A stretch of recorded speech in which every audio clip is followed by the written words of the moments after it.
advice. An appearance on this platform is not necessarily an endorsement, but as always, we encourage you to do your own research. Enjoy the show.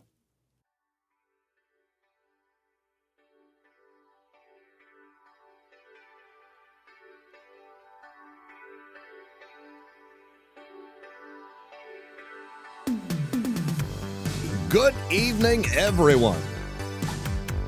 And of course, welcome back to another very exciting episode of Red Pill News Live. I hope you guys are having a great day. Thank you so much for joining us. If you're watching over on the Restored YouTube channel, welcome. Thank you very much for hanging out.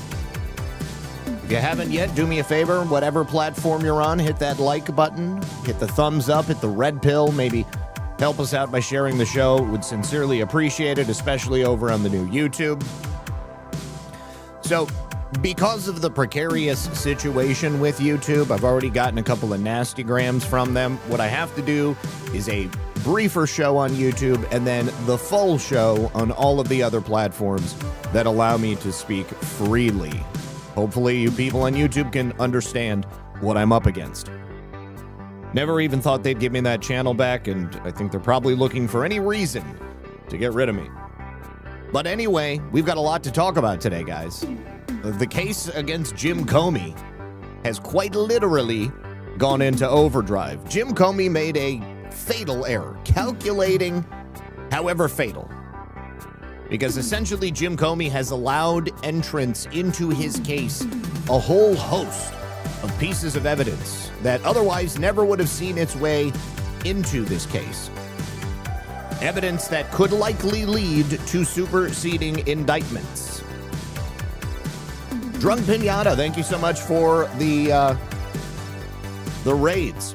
All right, you guys, sit back, relax, and grab your popcorn, and we're going to get right into it right about now. Thank you so much, everybody, for being here. Really do appreciate it. And just want to give a big shout out to Trump One, who has started the pill train over there. Gold pills with a cookie. Thank you so much for the cookie. Really do mean a lot to me. Obviously, the support makes it possible for me to continue doing this. The generous support of my sponsors also makes it possible for me to continue doing this, and that would include sponsors such as my friends over at Oneness Drops, onenessdrops.com/redpill78, where you can purchase your kits of chlorine dioxide, which are, it's an amazing little product that allows you to create clean, fresh, potable drinking water from non-clean sources. Chlorine dioxide is a water treatment additive that is used probably in your own municipal water treatment facility. However, when you have your own stash of it sitting in your medicine cabinet, there's a whole bunch of different things you can do with it. But primarily, we can only talk about it in terms of its ability to clean water. It will get rid of pathogens, microbes, bacteria, and if something were to happen and clean, fresh drinking water was no longer available from the tap, or let's say you're out camping or hiking and you're out in the backcountry for a week and you've only got access to a mountain spring or perhaps a dirty little puddle, then you can use chlorine dioxide to go ahead and clean it up. There's a lot of other things that you can probably find out about chlorine dioxide, and I encourage you to do all of that. But if you head on over to onenessdrops.com/redpill78, you'll get 10% off of your entire order. You can also pick up any of their other products, which include their mullein extract, which is great for lung health, their soursop extract tincture, which is good for cellular regeneration, and then, of course, their pure DMSO. DMSO is a skin-applied solvent that is great for a whole host of many different things, and I can also send you over to my website, redpill78news.com. Go to the news section, and you'll actually find blog posts about DMSO and chlorine dioxide. Once again, onenessdrops.com/redpill78. Save 10% off everything they offer there. And I'm sorry, it's 15%. I misspoke. It is 15% that you save over there at onenessdrops.com. And of course, you will be supporting the program. You'll be supporting your own journey as well. All right, let us begin today by talking about one of the next level meme moves that President Trump and the White House have just pulled as of today. This is the White House website, whitehouse.gov/. My Safe Space. It is essentially a clone of early 2000s MySpace, except it's called My Safe Space. It's a place for Dems, they say. And you can see here they have all of these little blog entries that they've written, which are allegedly from Hakeem Jeffries. There is exactly everything that you would have found on MySpace back in the early 2000s, including the individual's mood. There's pictures, there's videos, there's even a voting record. Let's take a look and see. This is the only picture that's on there right now. Hakeem Jeffries in the sombrero. If we click the video, then it's going to take us out to X, and it's President Trump passing out candy on Halloween with the lovely Melania. And let's check out the blog entries as well. And they tell us all about the facts pertaining to the shutdown, which is currently ongoing right now. We'll be talking more about the shutdown in just a moment, but you can also send a message to Hakeem. You can add him as a friend. You can instant message, add him as to a group.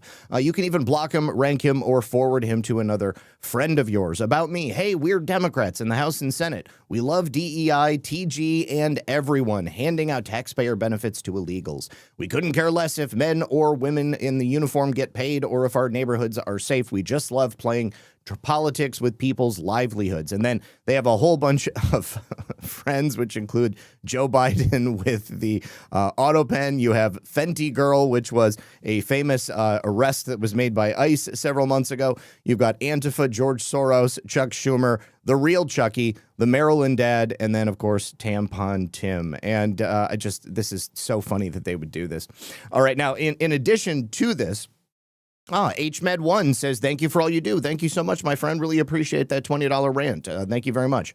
Now, they also have a banner for Trump RX, which is, of course, President Trump's prescription drug platform. This is actually an official website of the United States government, and it's where you, as an American citizen, are going to be able to go to gain access to the lowest prices for prescription medicine. If you are a person who takes prescription medicine, then you might want to go ahead and check this out. Now, the website is not completed yet, but you can click the banner and it'll take you to the website in progress. And they have a spot here which tells us that Trump RX will be ready in January of next year. And you'll be able to get the medication here. There is no sales of medication. Instead, it's going to connect patients directly with the lowest costs for these medications. It increases transparency and it cuts out all of those third-party middlemen that are quite often dipping into your wallet when you want to make a purchase of something simple. So very, very cool. President Trump doing this for many years. Americans have paid the highest prices anywhere in the world for prescription drugs, much more than other countries for the exact same product. That ends today. Donald J. Trump, 45th and 47th President of the United States. Now, of course, he had announced this initially by executive order. He's also got the American Path to Wellness included here. And the date that this went online, it would appear, was September 30th. So it's been there for a couple of days, and I hadn't seen anybody else notice that it was online yet. But looking forward to seeing what President Trump can do for all Americans, regardless of their political persuasion, because quite frankly, anybody, if you're an American citizen, are going to have access to Trump RX. So thank you very much to President Trump.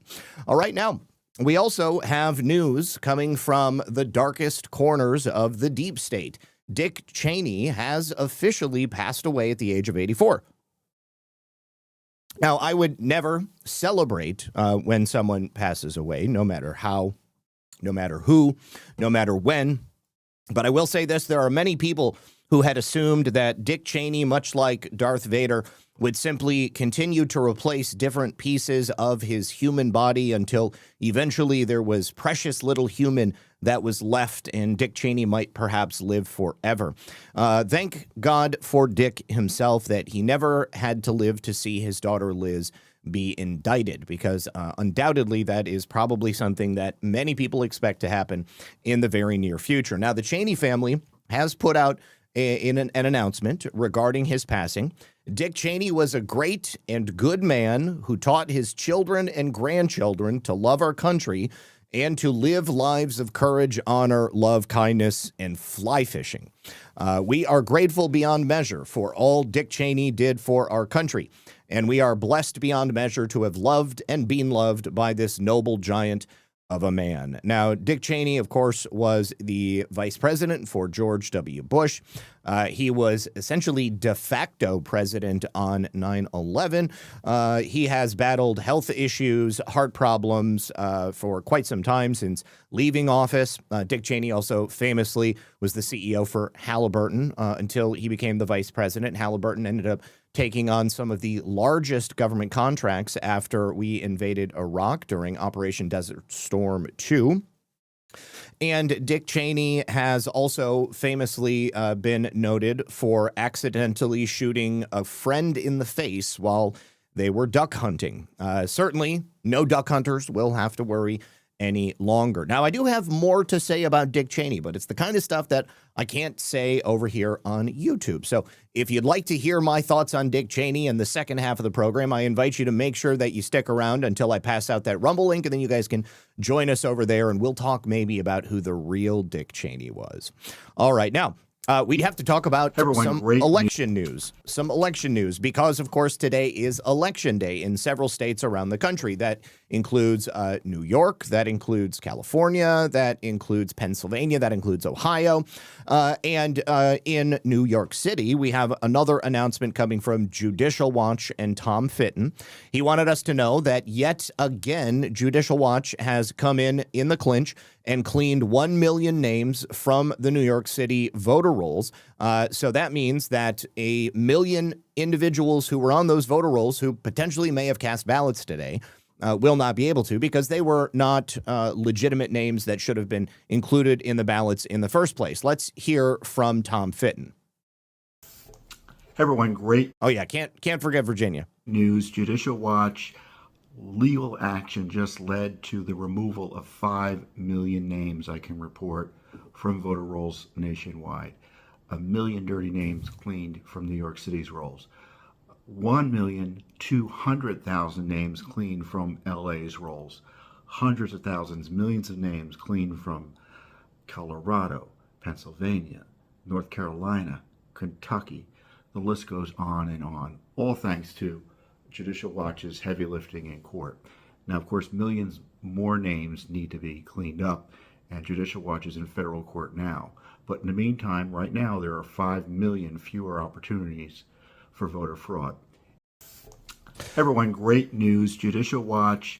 So it's music to my ears anytime I hear, whether it is an official government action or a private action, such as the work that Judicial Watch does, where they come and they can tell us that, hey, we are actively in the middle of cleaning up our election system. We are fixing things. We are working towards a free and fair election system, something that people can more accurately trust. Now, there is a long way to go. We got a big job ahead of us, but you've got to start somewhere, and the voter rolls are a pretty good place to begin with.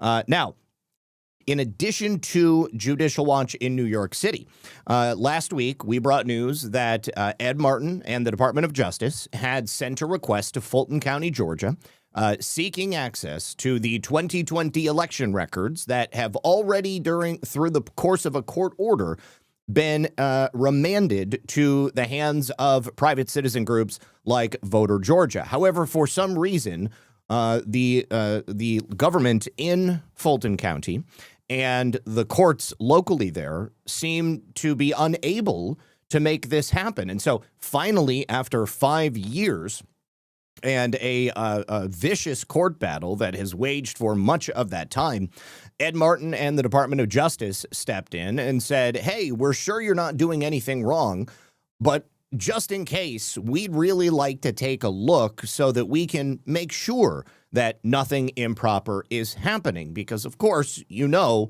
America has the safest, securest, and freest election system in the history of the world. It just helps to be able to have an opportunity to check it out from time to time. I mean, honesty is the best policy. I'm sure all of you would agree.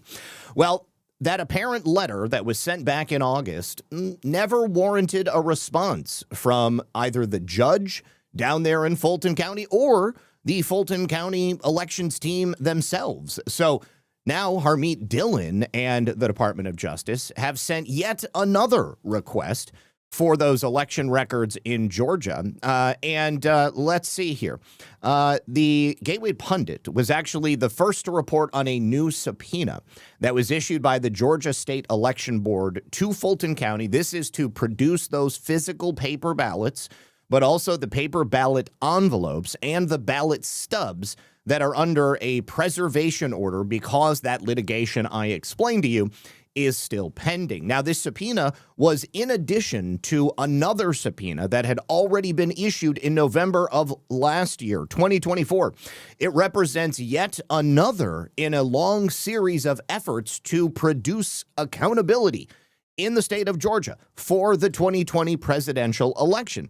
Now, we also reported that Representative Marjorie Taylor Greene, who is, of course, a representative from the state of Georgia, had submitted her own formal request to the Department of Justice because she, too, like many others, hope that someday we'll have the opportunity to investigate the 2020 election in Georgia, and even more specifically, what the heck happened in Fulton County. Now, there was also a situation with the SEB-compliant 2023 to 2025 ruling, which had already also said that we should be able to get access to these. I mean, it is part of the law in the state of Georgia. The citizens are meant to have access to this publicly available information. And at this point, it just kind of seems to me and to many other people that are standing here watching that there seems to be some sort of concerted effort to make sure that nobody ever gets an opportunity to be able to look at these election materials. Now, the request coming from Marjorie Taylor Greene, that was also in addition to Associate Deputy Attorney General Ed Martin's letter that I mentioned at the beginning of this story. That letter was sent to Judge Robert McBurney.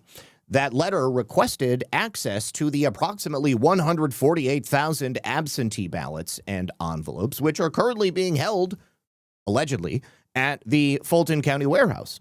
Now, in addition to the Georgia State Election Board, Representative Marjorie Taylor Greene, the DOJ's Ed Martin, we now have stepping in wunderkind of the Civil Rights Division, Assistant Attorney General for the Civil Rights Division, Harmeet Dillon. She has now also issued yet another letter requesting access to this coveted 2020 election evidence. It's almost like the Holy Grail, or perhaps the Ark of the Covenant. It's like no one is allowed to see these things lest their eyes melt out of their face and their brains pour out of their ears. Now, in that letter that Harmeet Dillon wrote, she says, the Civil Rights Division sends this request, on top of all of these other requests you've already received, to ensure all citizens' voting rights have been and are protected in all elections.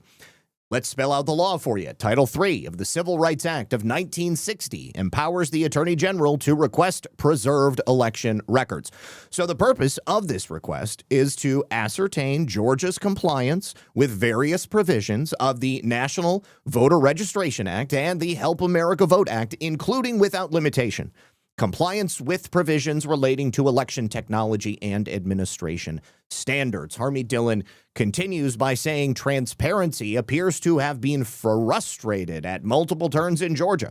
The state election board has cited unexplained anomalies in vote tabulation and storage related to the 2020 election in a letter to you dated November 7th of 2024. Now, the voting section of the Civil Rights Division has also been made aware of multiple instances of government obstruction of transparency requests, including high-resolution ballot scans, signature verification documentation, and various metadata requests, emphasis added in this portion. Notably, the letter ends by saying the requested information may be sent by encrypted mail or via the department's secure file sharing system. However, the crux of the state election board subpoenas and its request for DOJ intervention specifically refers to one thing and one thing only. That, my friends, is the physical paper ballots. There's a lot of people who believe at this point that there is an entirely likely possibility that those physical paper ballots may no longer exist, and that even during the course of that recount from several years ago, they may not have even existed at that time. If you'll remember, there was a series of mismatches in terms of the totals that were being given by official sources. You know, they tell us to trust the official sources, but how can we trust the official sources when the information they give us is in conflict with information they've given us previously? Don't really know how that one is supposed to work. In any event, Harmeet Dillon and this letter gives 15 days for a response from this Georgia Records Keeping Division. They are appearing to represent the first time that the DOJ has actually given them a deadline for a response regarding an investigation into the 2020 election. So in a manner of speaking, my friends, this is history in the making. Now, it was also revealed that the DEF CON voter village in 2019, that software can be manipulated to change hand markings on scanned images faster than the scanner can save and store the images. So that means that there is perhaps an inherent issue with the systems that was actually reported on and exposed before the 2020 election even happened. Now, I repeat, it's not me that's saying that. This was the DEF CON voter village. This was some type of hacking conference where they were looking into the security and the safety of the American election system. In addition to all of the attempts that we, the people, and now apparently even the government and various individuals within the government have attempted to gain accountability and transparency, Voter Georgia, that organization I mentioned at the beginning of this story, they have been waiting more than 1,000 days for their case to unseal those physical paper ballots for inspection. This case, every single time they tried to take it, it gets scheduled, and then mysteriously the day before, the case gets rescheduled to a later date. And this has been done time and time again by the Georgia Supreme Court, who had previously sent the case back to the lower courts, and then the lower courts, once they received it, they simply refuse to actually hear the case. So I look forward to that 15-day deadline, because it's one thing when a citizens' election integrity group comes and files suit and actually wins in the Supreme Court level, and then you are forced to comply, but you don't comply. And the federal government of the United States, which has authority over this particular issue right here, when they come and they say, you've got 15 days, produce the ballots. And if you don't produce the ballots, then something has got to give. All right, my friends, continuing, considering the fact that it is Election Day, we have a special Election Day message from one of my favorite follows on X, National Revival, and President Trump. Take a listen. Hi, Republicans. We're doing really well. If you're in line, stay in line. Don't let them take you off that line. Vote. Stay on the line. They can't do anything about it. And vote. We're going to win it big. Thank you.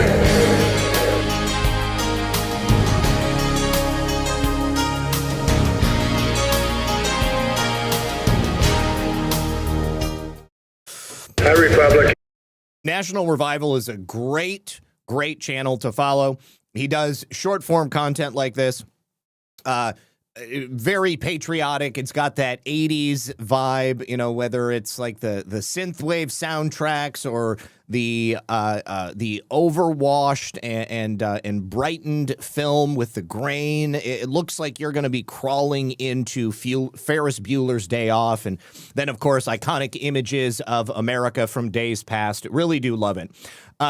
But there's a reason President Trump is saying stay in line, and that's because we are experiencing some of the problems that we have experienced in elections in the past. Specifically, now we're going to head on into Chester County, Pennsylvania. Apparently there today, on Election Day, 19% of all registered voters in Chester County, Pennsylvania are not able to vote. And let's go ahead and hear from a local reporter who is on the scene and investigating exactly what the problem is. Let me say thank you to Lee Walden. He says, Zach, folks like you give me great hope for the promise of America. Your dedication and talent shines through. Stay frosty, Patriot. Hats off to you, Lee. Thank you so much. Appreciate you, buddy. All right, so let's hear about the voting issues in Chester County, Pennsylvania. Well, it's Election Day, and we have been getting tons of phone calls and messages about one particular problem here in Chester County. Anyone who's a registered independent or third-party voter in the county and showed up to the polls this morning was told their name is not on the voter rolls. It is a county-wide issue and one that, as of 12:15 this afternoon, when I'm filming this, has not been resolved yet. Chester County Voter Services tells Action News it's delivering supplemental poll books to all 230 precincts as quickly as possible. In the meantime, independent and third-party voters are able to cast provisional ballots, but we're told that there was a lot of confusion early this morning and instructions were varying precinct by precinct, and a lot of voters just ended up walking away. Chester County Voter Services says it is going to conduct a formal review to figure out how this happened and how to prevent it from happening again, but that does not seem to be easing the frustration and mistrust that a lot of voters are feeling today. There are more than 75,000 registered independents and third-party voters in Chester County. That's about 19% of all registered voters. All right, Debbie, I thought you were already a mod over there on YouTube, but you have been modified. There you go, my friend. Thank you so much for your assistance. All right, so you heard it there from the local reporter on the scene telling us about the issues with the poll books and people unable to vote. On top of that, they are being told that they must fill out a provisional ballot. Well, of course, there are many places in Chester County that simply don't have enough provisional ballots. So as a result of provisional ballots running out, people are finding that they're not able to vote at all. As we have seen elections in the past, this level of issue can undoubtedly lead to a swing one way or the other in an election. And considering that these are independents who are not able to vote, that independent vote is quite often the swing that is necessary to push either one candidate or the other across that finish line. Now, we head next to Strongsville, Ohio. Lisa, this is in Cuyahoga County. Somebody there posts this little winner. Someone explained to me how a vote scanning machine at a polling location in Strongsville, Ohio, that's not supposed to be connected to the internet, displays the following error.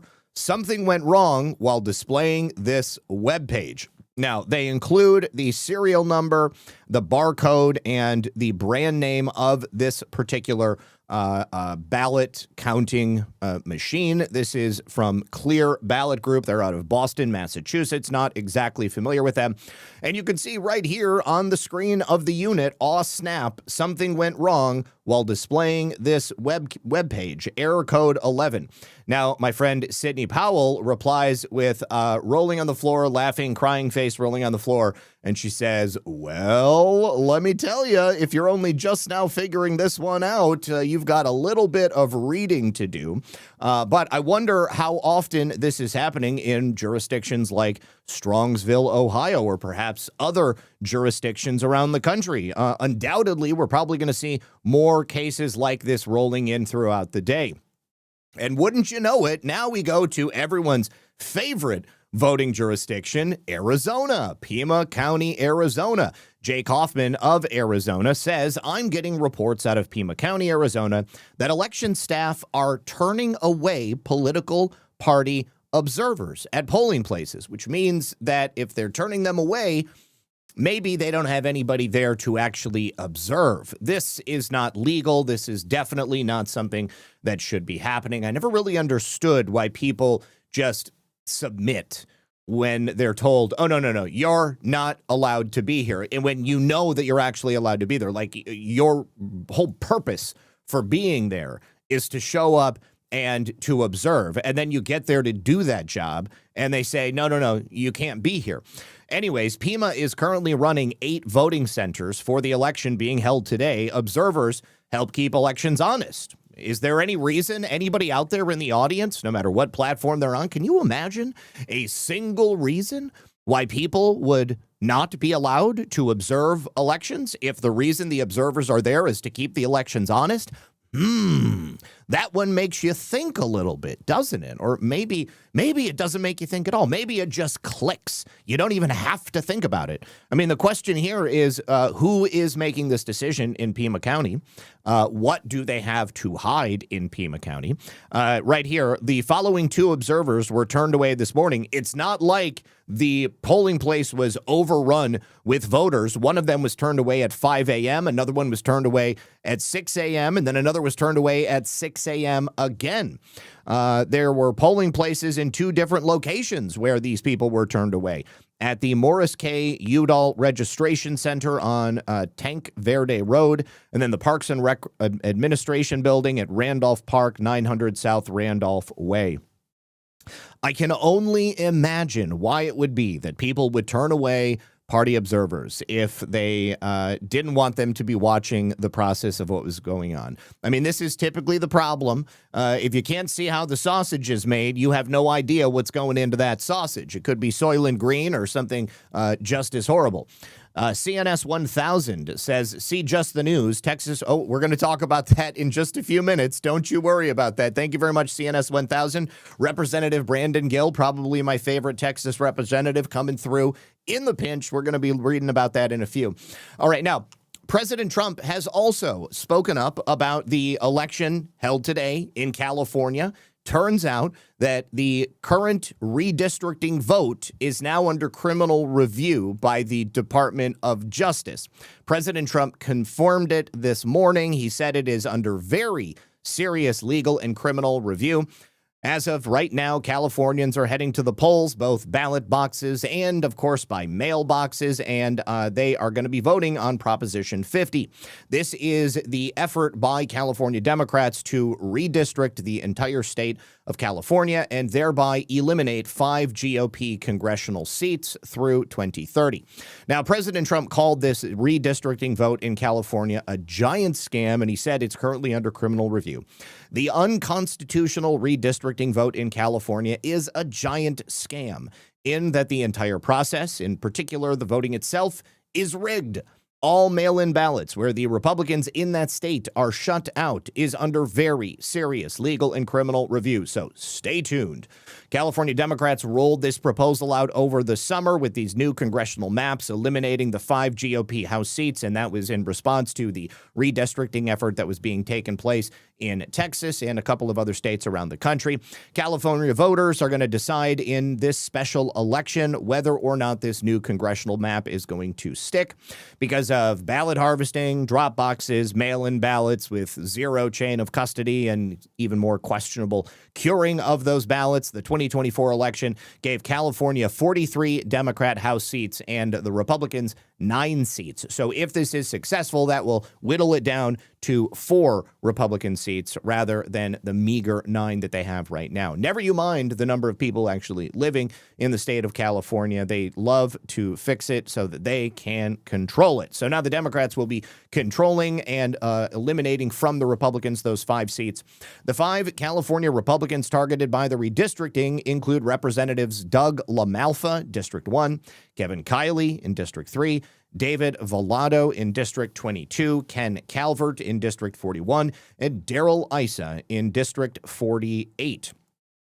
Here you can see the new proposed congressional district boundaries for California. Look at some of these districts. I mean, this one right here, this monstrosity that extends out to the left and to the right, curls up, and then meanders its way up into the middle of the state, and then out, and then over. And then, of course, you have all these smaller districts down here. Just absolutely ridiculous the way that they're trying to do it.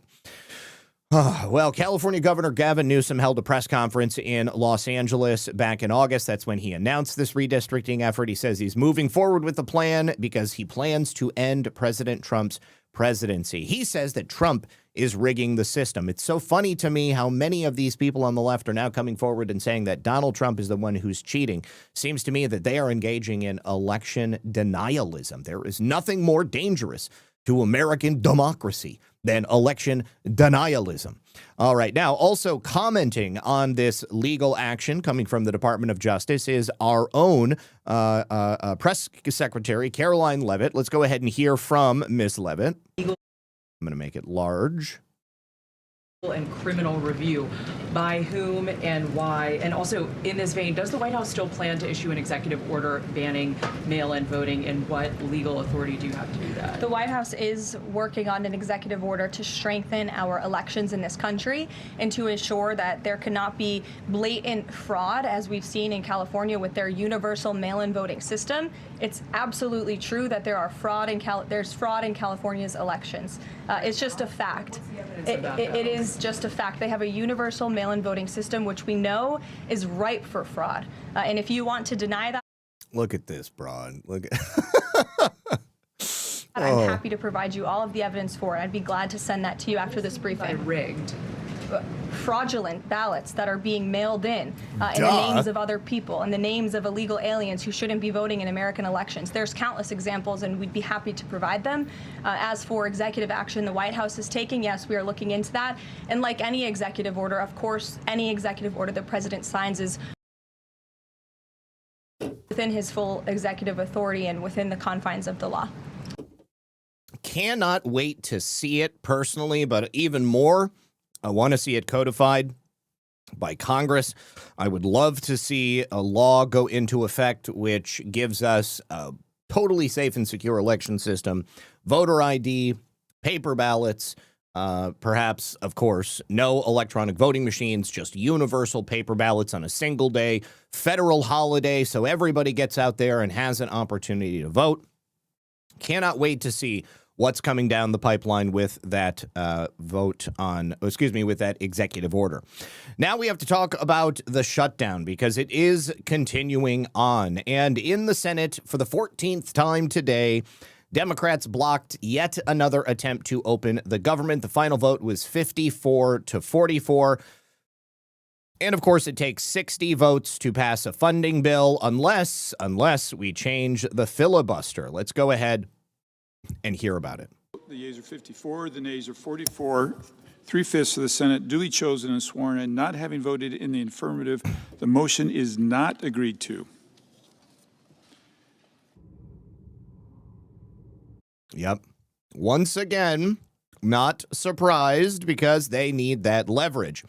Now, when the government shutdown began, I think that many of us were, just fine with the government shutdown. I mean, how many times is the government shut down? And then how many times on the same hand has a government shutdown actually affected you or your life in a significant way? Probably many times that the government has shut down. I think 3 times in my lifetime. Never once has it affected my life or the people that I care about. However, now things are getting to be a little bit dicier.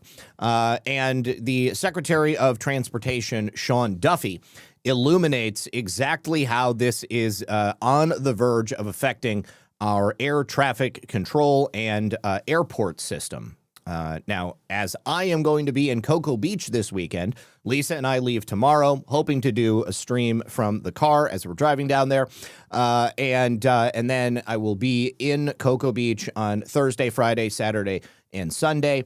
A lot of people are flying into Cocoa Beach, and it is looking possible that some of those people may not even make it because air traffic control might not be at work. The controllers got 90% of one payment, 80 to 90% of one payment. They missed the second paycheck. On Thursday, they get an email pay stub that'll show what their next payment is going to be. So this Thursday, they'll get an email that shows that their pay stub is a big fat zero. Many of the controllers said, a lot of us can navigate missing one paycheck. Not everybody, but a lot of us can. None of us can manage missing 2 paychecks. So if you bring us to a week from today, Democrats, you will see mass chaos, you will see mass flight delays, you'll see mass cancellations, and you may see us close certain parts of the airspace because we just cannot manage it because we don't have the air traffic controllers. The controllers got 90% of one payment, 80 to 90%. So if the air traffic controllers are not able to go to work because they need to start feeding their families with a regular paycheck, meaning they got to pick up some side work, there's not going to be people to run the airports. There will, of course, be pilots, but there will be nobody in the air traffic control towers to direct that traffic on the tarmac. Now, We also had a bit of distressing news that came out of a United Airlines flight. We're going to talk about that a little bit later in the show. But President Trump has firmly responded to the courts and to Democrats, stating that unequivocally, SNAP benefits are on hold until we can reopen the government. As we said yesterday, despite the fact that two different judges have demanded that President Trump fund the SNAP EBT program, there is no money to do so, and the judges have been unable to offer any sort of insight as to how the government is supposed to fund itself if it's unable to put together a budget. Now, theoretically, I suppose that the Federal Reserve and the Treasury could get together and just print some money out of nowhere, but I think that that's generally something they're trying to get away from. Now, President Trump said there is no other way to do this. It's going to be on hold until you guys reopen the government. And Chuck Schumer and his allies in Congress are deliberately prolonging this shutdown to score political points. Personally, I don't think that it's working for them. President Trump wrote on Truth Social, SNAP benefits, which increased by billions and billions of dollars, many-fold, during crooked Joe Biden's disastrous term in office due to the fact that they were haphazardly handing them out to anyone who is asking, as opposed to just those in need, which is the purpose of SNAP, will be given only when the radical left Democrats open up the government, which they can easily do and not before. Thank you for your attention to this matter, President DJT. Now, the government shutdown is currently entering its fifth week. This is now a real political standoff, an Arizona OK Corral type standoff between President Trump, who is insisting on fiscal responsibility and the enforcement of our border, and the Democrats in the Senate who refuse to pass a clean funding bill without adding in trillions of additional dollars for welfare spending and carve-outs for people who are here illegally. Allies of President Trump say that Democrats are using SNAP recipients as pawns. I think that SNAP recipients likely feel that way as well. They are deliberately blocking appropriations, which would create headlines for them, and then they can blame the administration for the hunger of children and disabled people and the other 42 million people who are simply on the SNAP program, whether they deserve to be or not. What they are doing is completely ignoring the reality of this program. SNAP benefits exploding nearly 40% under Biden due to the loose eligibility standards and the rampant fraud that we saw all throughout this program. We've warned for a long time that the reckless expansion of the food stamp eligibility program allowed millions of people who were not citizens of the United States, unverified applicants, to come on in, receive these benefits that were intended to support low-income American families. Earlier this week, as I mentioned, we had two different Obama-era judges order that the administration tap into emergency contingency funds to at least partially pay November benefits. And now, thanks to court mandates, only $4.65 billion remain. That's enough to maybe cover half of the amount that is owed to current SNAP recipients for the month of November. And it would appear that USDA is exploring alternate options, which includes borrowing money from the Child Nutrition Fund. That account feeds 29 million school children every day, but they've already concluded that doing so would devastate the national school lunch and breakfast programs that these kids who are probably getting EBT benefits are already taking advantage of. But President Trump is choosing not to back down, and if the Democrats choose to not open the government, then there will be no SNAP benefits. It really is truly a travesty. Now, USDA Secretary Brooke Rollins this morning sent new SNAP guidance to all 50 states. She says, "My team stands by to offer immediate technical assistance. This will be a cumbersome process, including revised eligibility systems, state notification procedures, and ultimately delayed benefits for weeks, but we will help states navigate those challenges." As I reported maybe a week or two ago, the administration is using this opportunity to ensure that the people who are on SNAP currently are not illegal aliens or otherwise ineligible to be so. It sounds to me like the USDA is administering a new policy which will recertify every single person currently on SNAP benefits, and the ones who should not be eligible will no longer be able to receive those benefits. This is a major win, and it means that we're probably going to cull the rolls of these SNAP programs by quite a hefty margin. She says challenges caused by Senate Democrats' refusal to reopen the government. Another vote is this morning, as already reported. That vote failed. Now is your chance to do the right thing. If the government opens, families get their full benefit much more quickly. Regardless of when the government reopens, as a result of these new eligibility systems and requirements, there will inevitably be a delay, and it could be deep into December before anyone gets their SNAP deposit. Honey, can you please bring me some water? I am totally out of water, and I'm super thirsty. All right. Now, Caroline Leavitt, press secretary, also speaking about removing the Senate filibuster, which is something President Trump has repeatedly asked Republicans to do. Let's take a listen. I think the president has been very realistic and strong in his position on the filibuster. He's been very vocal about it. I just spoke to him about it. He feels really strongly about this. Republicans need to play tough and they need to play smart. That's how the president feels. And we know that Democrats, if they are ever given a chance at power again in this city, they will absolutely take away the filibuster from the United States Senate. In fact, you had 49 Democrats who already voted to do this before. The only reason it did not move forward was because you had 2 Democrats who are no longer in office because they were run out of town by the far left radical base of their party. And so President Trump is quite clear on this. He wants to see Republicans move as many good pieces of legislation for our country forward in the next 3 years of his administration as they possibly can. And the filibuster is one means to doing that. I think the president...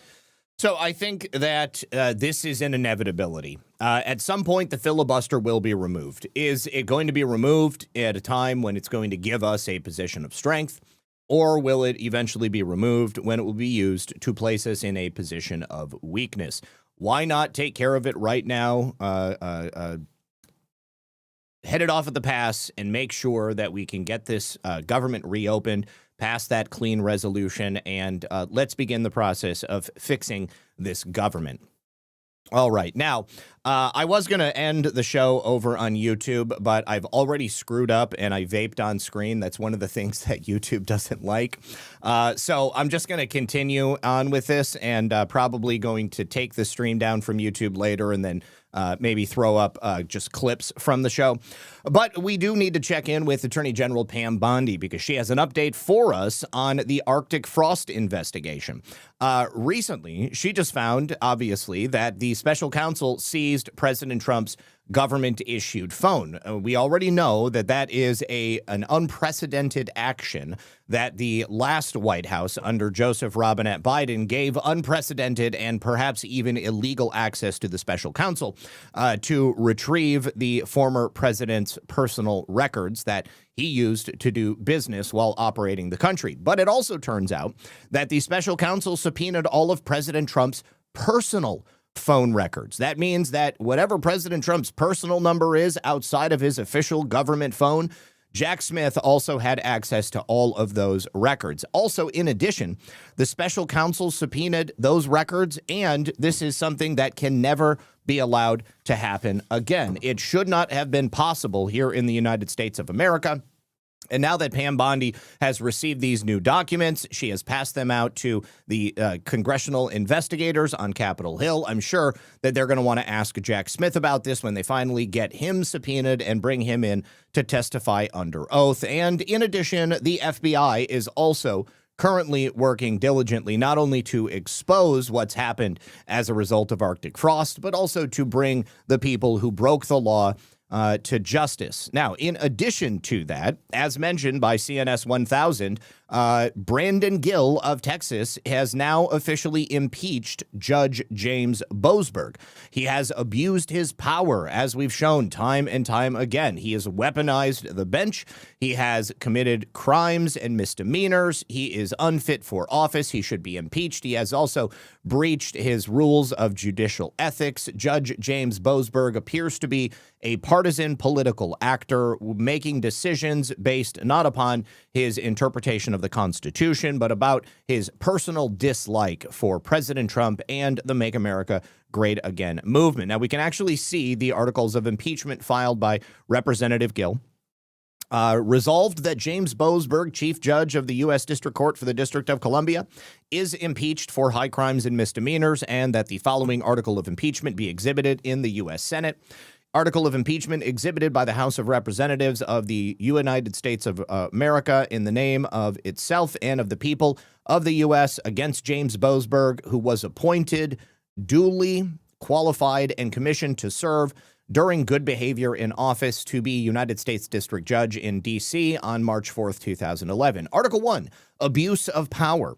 Ignoring his responsibility to wield the power of his office in a constitutional manner, Chief Judge Boasberg granted Special Counsel John L. Smith authorization to issue frivolous non-disclosure orders in furtherance of the Federal Bureau of Investigation project, codenamed Arctic Frost. Let me also mention, if they get rid of the filibuster in the Senate, I think that also means that they'll be able to impeach Judge Boasberg without 60 votes as well. That is a new development that has only just occurred to me. I'm going to have to look into that and make sure that I'm not incorrect, but I'm pretty sure that's the case. The non-disclosure orders covered members of Congress who were acting in accord with their legislative duties and privileges guaranteed by Article 1, Section 6, Clause 1 of the Constitution. Chief Judge Boasberg authorized the issuance of frivolous non-disclosure orders covering at least Senator Marsha Blackburn, Ted Cruz, Lindsey Graham, Bill Hagerty, Josh Hawley, Ron Johnson, Cynthia Loomis, Rick Scott, Dan Sullivan, Tommy Tuberville, Mike Kelly. These illegitimate and frivolous non-disclosure orders and subpoenas threaten members of Congress by imposing undue legal scrutiny for fulfilling their constitutional duties. Chief Judge Boasberg signed an order prohibiting AT&T from informing Senator Cruz of his subpoena for at least 1 year. Chief Judge Boasberg expressed that there were reasonable grounds to believe that such disclosure will result in destruction or of tampering of evidence, intimidation of potential witnesses, and serious jeopardy to this investigation. Chief Judge Boasberg had no clear, reasonable basis to make this finding about Senator Cruz, which accused him of being willing to destroy evidence and intimidate witnesses in violation of both the law and Senator Cruz's own ethical obligation as a member of the bar. United States Code 6628 states the office of the SAA, any officer, employee, or agent of the office of the SAA, and any provider for a Senate office that is providing services to or used by a Senate office shall not be barred through operation of any court order or any statutory provision from notifying the Senate office of any legal process seeking disclosure of Senate data of the Senate office that is transmitted, processed, or stored, whether temporarily or otherwise, through the use of an electronic system established, maintained, or operated, or the use of electronics services provided. Chief Judge Boasberg does not appreciate basic statute and contributed to the legal inquiries that violate the law, indicating he is unfit to serve as chief judge. It is unclear if Chief Judge Boasberg facilitated the frivolous subpoenas issued by Special Counsel John L. Smith. Does he mean Jack Smith? Which covered conservative nonprofit. He must mean Jack Smith, unless Jack is his nickname and John Smith is his real name, which covered conservative nonprofit organizations, including but not limited to Conservative Partnership Institute, America First Institute, Women for America First, and Center for Renewing America. Many of these same organizations had been outspoken in opposition to various radical Biden administration policies. It appears that these subpoenas were intended to silence political speech. In addition, these frivolous subpoenas covered conservative activists and patriotic Americans, including Jeffrey Clark, John Eastman, Rudy Giuliani, Edward Corrigan, Mark Meadows, Cleta Mitchell, Amy Kramer, Kelly Ward, Jenna Ellis, and Wesley Denton. The weaponization of the judiciary promises the separation compromises the separation of powers found in the U.S. Constitution, and Chief Judge Boasberg's impropriety in participating in the undue investigation of members of Congress casts doubt on his ability to execute his office and with good behavior. Wherefore, Chief Judge Boasberg is guilty of high crimes and misdemeanors and should be removed from office. Yes, I am so in support of what Brandon Gill is doing here. Let me say thank you as well to Nancy Brady. She says, had an awesome crafts show this past weekend, along with an overdue, one of my favorite news shows. God bless Zach and his wife, Lisa. Nancy, we love you here. Thank you so much. I hope you did a ton of sales. And if you guys don't know, N. Brady over there produces incredible pieces of jewelry, handcrafted. She has sent us a number of pieces, and she makes these brilliant light catchers with crystals and stuff. We got them up in the windows out back. Very, very cool stuff. So thank you again, Brady. Nancy Brady. All right. Yeah. Warrior meme. Brandon Gill is a cutie patootie. He's a good looking guy. That's right. I think there's a reason why Dinesh D'Souza's daughter married him. He's also on fire with the way he speaks. I mean, like, the guy is quick, very intelligent. Really appreciate that. All right. Now, good news coming out of the FBI. We've just learned of the firing of 4 FBI agents who worked on former special counsel Jack Smith's team. These were some of the ones who were investigating President Trump, although some of those terminations were later reversed, we are now hearing. Now, this particular move is just the latest in a string of personnel decisions which have been targeting people who were involved in these various probes looking into President Trump and his allies. One of those fired agents was Jeremy DeSore. He was fired in recent days after his name was brought up on social media because Senate Judiciary Chairman Chuck Grassley had publicly released more than 1,000 pages of subpoenas from the Smith investigation, codenamed Arctic Frost, and it, of course, brought this man up. Now, another fired agent, Jamie Garman, he was initially placed on administrative leave several weeks ago, just after Grassley had released these official records, because he was part of the group that Smith had used to get the cell phone data of those 8 Republicans. Now, it's funny, this is a story coming from Reuters, and they really try to minimize the actual scope of the information. They say that Jack Smith only sought limited tolling data from the cell phones of 8 Republican senators and 1 House member in the days before and after January 6th. No big deal. No big deal. Just a special counsel spying on members of Congress without letting them know in violation of the law. There were also 2 other agents, also part of Smith's team, who found they were fired on Monday, Blair Tolman and David Geist. Later, they were told those firings were actually rescinded, but we don't know. Tolman is now out of the Bureau's Chicago office. I have to think that the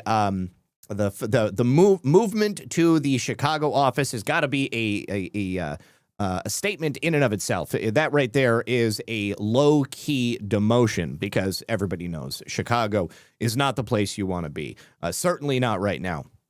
Now, Geist had been the assistant special agent in charge in the Washington field office during Smith's investigation. Now he's part of the FBI unit that provides rapid assistance in critical incidents for like hostage rescue.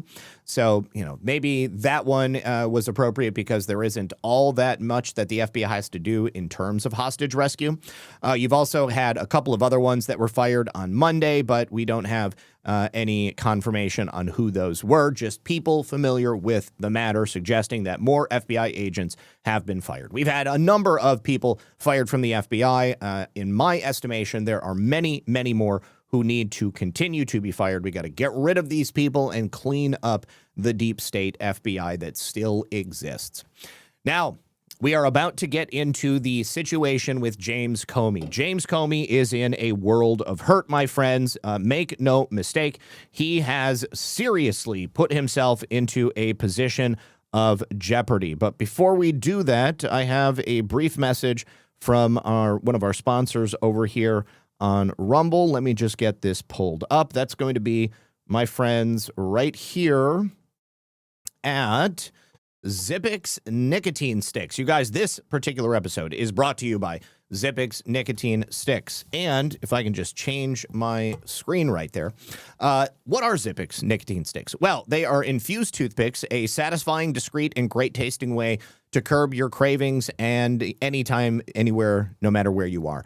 It's perfect for airline flights, events where you can't smoke or vape, restaurants, or pretty much anywhere smoking or vaping might be banned. Zippix satisfies both your nicotine cravings and that hand-to-mouth craving habit that you might have. There are 6 long-lasting flavors in both 2 or 3 milligram strengths. They are proudly made in the USA, and they're one of the most cost-effective options that exist. If you're not into nicotine, then you can try the caffeine and B12-infused toothpicks for a boost. Zip more, smoke less. Visit zippixtoothpicks.com, and you're also going to get 10% off your first order when you use the code CREATOR. But you have to be 21 and up because nicotine is an addictive chemical. Warning, the government made us say it. So thank you very much to Zippix. Do appreciate it. They sent me some Zipics around here, and I moved them. I'm going to have to get one of these right now. Let's take a look here.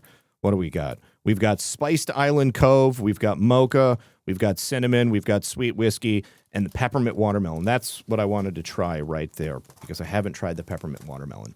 All right. You lost the stream, Proteus? You don't have me anymore? Okay. Now, it's working. And I can definitely see it's working. So it did freeze. Huh. That's weird. Of course they did. That's right. All right. Now,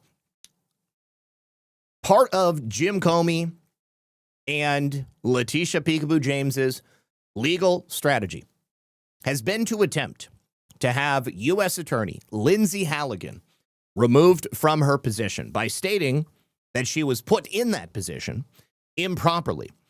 Now, in advance of the judge returning a decision on that request from Jim Comey and Letitia James, U.S. Attorney General Pam Bondi has instead simply given U.S. Attorney Lindsay Halligan a brand new title. So now the filing that was filed by James Comey and Letitia James is essentially moot because she is not the position that they claim she was invalid in. So now, as a result of the decision which is upcoming from U.S. District Judge Cameron Curdy, who is a Clinton appointee, deciding whether or not Lindsay Halligan would be disqualified as a U.S. attorney, instead, she is now going to be doing a different job entirely, but it's not going to take her off of this case. Also, if you don't know, part of Jim Comey's legal strategy is to say that the case brought by Lindsay Halligan is simply vindictive prosecution. That right there is how Jim Comey put himself into some great legal jeopardy. We'll talk about that in just a moment. So, Pam Bondi, instead of waiting to see what's happening, she jumped into action and she retroactively gave Lindsay Halligan a new position as a special attorney. On September 22nd, 2025, I exercised the authority vested in the Attorney General by 28 U.S.C. 546 to designate and appoint Lindsay Halligan as the United States Attorney for the Eastern District of Virginia. For the avoidance of doubt as to the validity of that appointment, and by virtue of the authority in the Attorney General by law, including 28 U.S.C.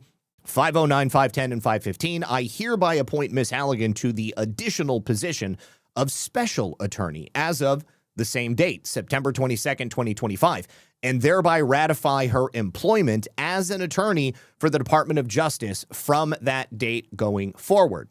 Now, even though she may be found by this Democrat judge to not be officially a U.S. attorney, they cannot say that she isn't an attorney working for the Department of Justice because now she also has the title of special attorney. What does that do for Lindsay Halligan? Well, that gives her the authority to conduct legal proceedings before judges and magistrates. As a special attorney, Ms. Halligan has authority to conduct in the Eastern District of Virginia, where she is currently seated as the U.S. attorney, any kind of legal proceeding, be it civil or criminal. That includes grand jury proceedings and proceedings before United States magistrates and judges, Pam Bondi said in her proclamation. So now Lindsay Halligan has been delegated the authority to handle the cases against Letitia James and James Comey. And this is a special designation that James Comey and Letitia James will not be able to challenge. In the alternative, should a court conclude that Ms. Halligan's authority as special attorney is limited to particular matters, I hereby delegate to Ms. Halligan authority as special attorney to conduct and supervise the prosecutions in United States versus Comey and United States versus James. So there is the other loophole that the judge may say, well, she could be a special attorney, but it has to be for a special reason. And Pam Bondi says, well, I'm going to give her a special reason before you even have an opportunity to tell me that she can't do it in the first place. I absolutely love it. Floor 8387. Is that Floor Riccio? Do you have a new name, Floor? Floor 8387 says, Curtis, save New York, please. I love it. I love it. This is the kind of 5D chess that I have been waiting to see these people begin to engage in. My child says, thank you, Zach. You're the best at reporting the news. You're my favorite to listen to. Your voice isn't annoying, and you go to the right. You go at the right pace. And you're from Michigan, so you can relate to my pain. Oh, my sweet girl. Are you still in Michigan? I'm so glad to be away from Michigan. I do love many people in Michigan still, and there will always be a special place in my heart. Lisa always asks me, don't you miss Michigan? I'm like, no.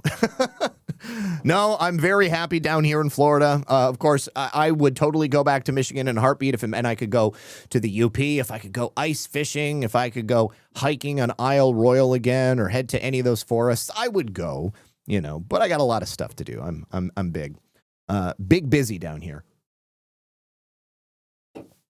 All right. Well, thank you for that, my child. Appreciate you. All right. Now, continuing from Lindsay Halligan's brand new appointment as special attorney, I would like to take a brief trip down memory lane to this little interview that James Comey did with MSNBC's Nicole Wallace, where he so pompously talked about the operation to entrap President Trump and General Flynn. Turns out that Nicole Wallace's husband, Mike Schmidt, is a reporter at the New York Times, and he is one of the reporters that James Comey was leaking things to about this very story through the various proxies that are now part of the case that's been brought against him by the Department of Justice. Take a listen to James Comey, his pompous self-confidence here in this clip. You look at this White House now, and it's hard to imagine 2 FBI agents ending up in the sit room. How did that happen? I sent them.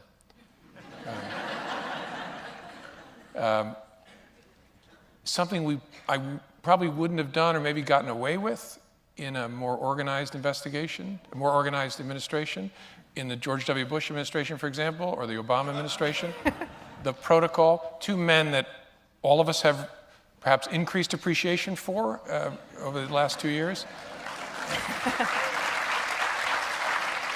And in both of those administrations, there was process. And so if the FBI wanted to send agents into the White House itself to interview a senior official, you would work through the White House counsel, and there'd be discussions and approvals and who would be there. Mud Rabbit and Fat Elvis. I'm just seeing you guys' names over there in the YouTube chat. Wow. Blast from the past. Good to see you guys. And I thought, it's early enough. Let's just send a couple guys over. He's so in love with himself. Right here, he's just like, oh, yeah, sure. Well, in a more organized administration, like nobody was ever trying to entrap anybody before those previous administrations. And obviously, they figure, well, we're just going to take advantage of the fact that these guys trust that we're all on the same team. Little do they know that we've been working against them since the moment they announced they were going to become the new government. And so we placed a call to Flynn, said, hey, we're sending a couple guys over. Hope you'll talk to them. He said, sure. Nobody else was there. They interviewed him in a conference room at the White House Situation Room, and he lied to them. And that's what he's now pled guilty to. He didn't actually lie, though. That's the thing. The whole thing was a ruse from the very beginning. Typical for this playbook coming out of guys like James Comey. It was merely an effort to impress upon General Flynn that because you're not our guy, we can destroy you, and we're going to, because we control the levers of power. We'll make you plead guilty, because otherwise we're going to go after your kids, and we're also going to take everything from you. Your wife will probably die without you, penniless, and you will be remembered by no one. Thank God that didn't happen. What did he think they were coming over there for? I don't think he knew. No, we didn't tell him. Just said, sending over a couple of agents. I want to ask you some questions. I didn't have this conversation. My deputy director did, but hope you got a few minutes. You can sit down and talk to them. And he said, sure. Well, James Comey's actions are now coming back around to bite him in the ass. I've told you guys before, 2025 is the year of the boomerang. This is where everything comes spinning back around and gets the deep state right where it hurts. And here we have another revelation coming from Lindsay Halligan and FBI Director Kash Patel. Now, part of James Comey's defense is that he is the victim in this whole thing. This is not a genuine prosecution. This is merely the political targeting of the enemies of a fascist dictator. These charges against James Comey, he would argue, for misleading Congress, it's just a misunderstanding. There was never any misleading of Congress. He answered the question exactly as he thought it was to be true. If he misspoke, well, then that was simply it. There was no intention that was there. However, in stating this to the court and enforcing the hands of the prosecution, James Comey has caused that boomerang to come back around and hit him in the back of the neck.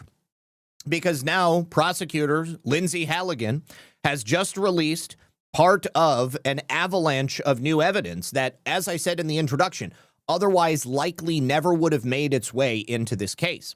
And it opens Jim Comey up to a series of additional charges.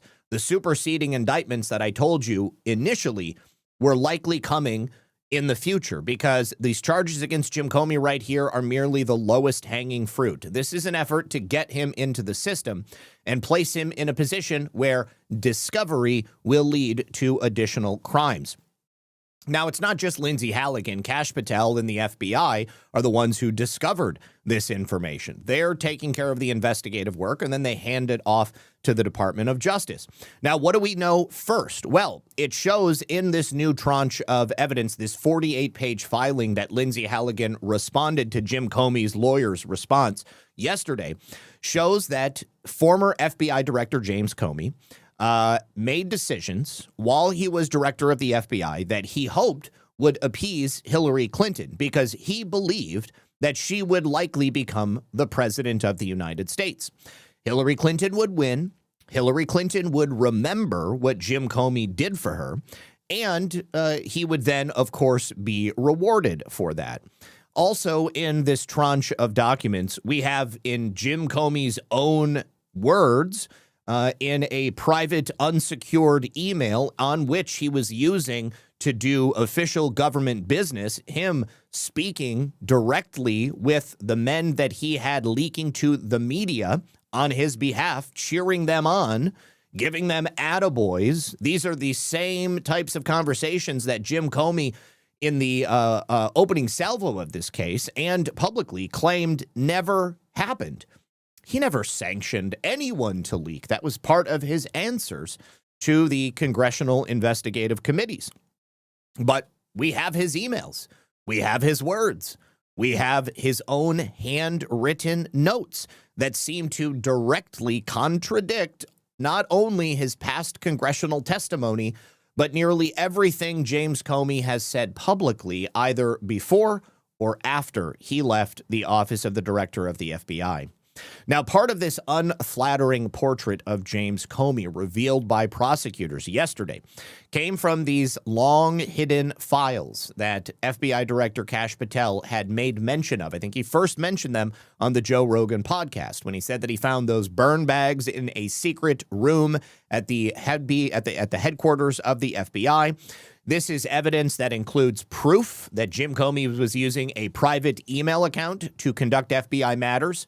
Ironically, as he was investigating Hillary Clinton for doing the exact same thing while she was the Secretary of State, he was using that for media strategy with a top lieutenant. At the same time, his agency was conducting this interview of Hillary Clinton's own private unsecured bathroom email server that she was using to do government business, transmitting special access program intelligence, top secret and classified intelligence, where likely a whole wing of our Central Intelligence Agency's field ops in China was exposed, and those agents and assets were likely rounded up and executed by the Chinese Communist Party.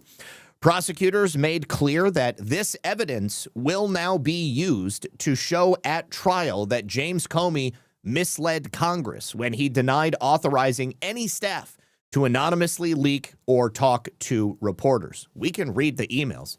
It's in the filings. I'm going to show you guys. Now, the Justice Department argues in these filings, consistent with the above described correspondence, Daniel Richman corresponded extensively with members of the media regarding or on behalf of the defendant, James Comey, including in an anonymous capacity. So this cache of documents also includes handwritten notes from September of 2016, where James Comey appears to address U.S. intelligence intercepts about the Russia scam, Clinton planning to manufacture a Russian scandal against Trump. Again, this is something else that he told senators he did not recall knowing, but we now know he definitely knew. Comey also did not immediately respond to a request for comment sent to him through his lawyers. What's funny is that there was also that video, Thomas Speciale confronting former CIA Director John Brennan over the weekend. And one of the things that he mentioned to John Brennan's face was that Comey knew about the Clinton plan to sully Trump with the Russia scandal. And John Brennan got very upset in his face, pushing his finger into his chest. I know a lot of people who would have taken that finger and twisted it. Now, federal prosecutors also said in court filings that they have unearthed a trove of personal emails, which show that Comey openly talked in the days before the 2016 presidential election. This is where he said that he fully expected to be working for Hillary Clinton, President-elect Hillary Clinton, and that he was going to be keeping apprised by his friend Daniel Richman on the apparent efforts to anonymously provide information to the news media. The DOJ also showed on Monday that despite Comey telling Congress he didn't recall it, he had handwritten notes in September 16 indicating he had been briefed on the so-called Clinton plan intelligence. That was the Clinton 2016 campaign plan that was tying Trump to Russia. Comey's lawyers in October filed briefs to persuade a judge to dismiss those charges against him. He pled not guilty, and he claimed that he was being selectively and vindictively prosecuted. Well, all of this information that was just introduced by the DOJ seems to refute that in spades. The initial filing from Comey's lawyer said, the government has singled out Mr. Comey for prosecution because of his protected speech and because of President Trump's personal animus towards Mr. Comey. Such a vindictive and selective prosecution violates the First Amendment, due process clause, and equal protection principles. The proper remedy for this unconstitutional prosecution is dismissal with prejudice. Any lesser remedy would be insufficient in light of the government's flagrant misconduct and the need to deter the government from bringing further unconstitutional prosecutions. So the Justice Department also has, of course, responded, stating that the prosecution is not vindictive. The defendant has not produced direct evidence of a vindictive motive, and he has not shown that the prosecutor pursued this case solely to punish him for exercising his First Amendment rights. So, no, he has not carried his heavy burden of establishing vindictive prosecution. The prosecution is also not selective. The defendant was not identified similarly situated individuals who were also not prosecuted, and he has not provided evidence that the decision to prosecute him was made because of his protected activities. He has not produced the clear evidence required for dismissing an indictment based on selective prosecution. The DOJ also said a duly appointed and unbiased prosecutor presented the indictment, and a duly constituted grand jury found probable cause that he committed the indicted offenses. The motion to dismiss and request for discovery should be denied, and the case should proceed to trial. Now, if this is what they're releasing simply in the pre-trial motions, I can only imagine what they are holding back for the actual trial. So we need to take a look now at some of these documents. But first, I would like to take a look at a clip from Tulsi Gabbard. Now, a lot of people have made much ado about this supposed hidden skiff in the basement of the FBI. I, too, have made fun of it. The idea that anywhere in the FBI building, downtown Washington, there would be a hidden broom closet with a bunch of bags of all of the best evidence that we could ever hope for, just sitting in one place, waiting for us to find them. It seems implausible. My personal theory has been that perhaps these documents were already in the hands of investigators and perhaps were safeguarded during the Biden administration. They were hidden by bad actors like James Comey, but they were found some time ago. And as a result of that, they were perhaps copied and they were put into a position so they could be kept safe. And then once President Trump returned to the White House, took control of the FBI, took control of the DOJ, they used this as a public disclosure narrative to show what happened, but they have just changed the timeline. Doesn't really matter to me if they found these documents 5 years ago, right before President Trump left. Doesn't matter if they found them as soon as they came back to the White House. There is some evidence to suggest that perhaps additional documents were found since this administration returned to the White House. But in this clip here, Tulsi Gabbard explains to us the nuances of this burn bag idea and exactly how it was that these documents were kept out of the minds and hands of individuals who might have used them to do good as they are being used right now. Take a listen. So Fox News had an exclusive that said Kash Patel found thousands of sensitive documents related to the origins of the Trump-Russia probe buried in multiple burn bags in secret rooms inside the Bureau. What's a burn bag? A burn bag is something that you'll find in many offices throughout the intelligence community, throughout these different workspaces in national security. Basically, if I have a document that's highly classified, I read it, I review it, I'm done with it. My copy can then go in the burn bag to make sure that it's not doesn't end up in the wrong hands, that there's not an unauthorized disclosure of classified information. It's a very different story, however, if you use a burn bag to try to get rid of evidence of which maybe there is only one copy of, and then hide it in a secret room in the FBI. That is a tactic, obviously, that has been used by those deep staters, these bad actors within the intelligence community to try to get rid of evidence.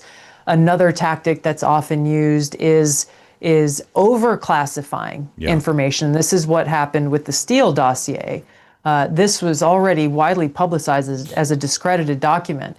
But what John Brennan did and James Clapper did as the CIA director and the Obama's director of national intelligence, they didn't want anybody to know that they used the Steele dossier as a source for this intelligence assessment that was filled with falsehoods they published in January of 2017, as well as other really, really shoddy intelligence sources that would not be acceptable to be used on any topic because they were not deemed credible.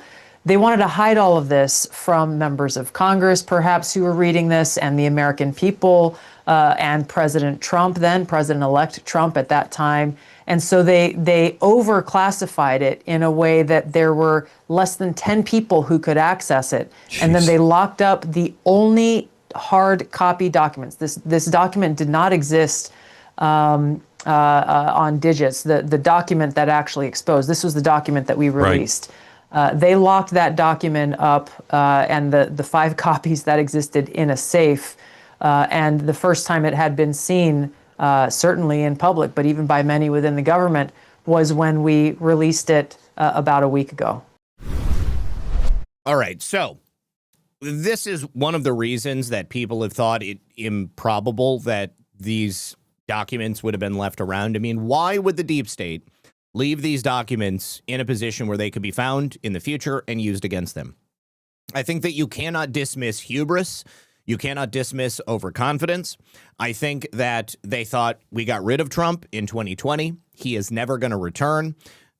We actually did these things, and perhaps in the future we'll be remembered fondly for it. Think about all of the things that have eventually come out that were previously unknown from the CIA, things that, you look at them and you're like, why would they keep records on this? Well, if they kept records on that, chances are pretty good they did not keep records on a lot of other things, or the most heinous things were completely destroyed.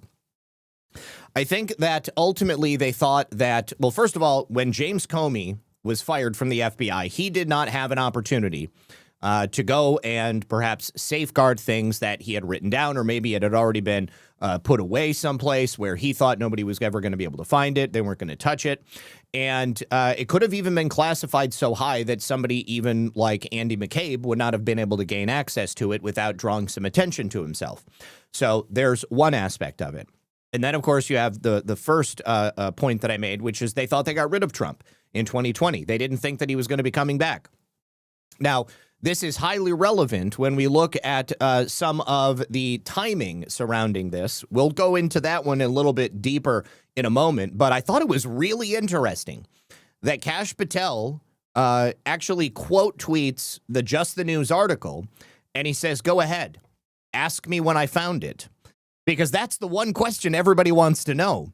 When did you find it, Kash? Did you find it during the first Trump administration?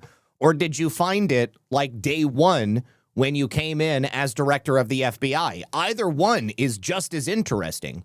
But I feel like it's a little bit more spy versus spy if it was during the first Trump administration. We don't know. He is not answering that question. And a lot of people want to know exactly when and exactly how this happened. But Catherine Herridge goes into a little bit more depth about the contents of these 5 burn bags, classified and potentially incriminating records that date back to 2016. So you got 5 burn bags. These include a lot of top-notch things that we've seen in the last couple of months.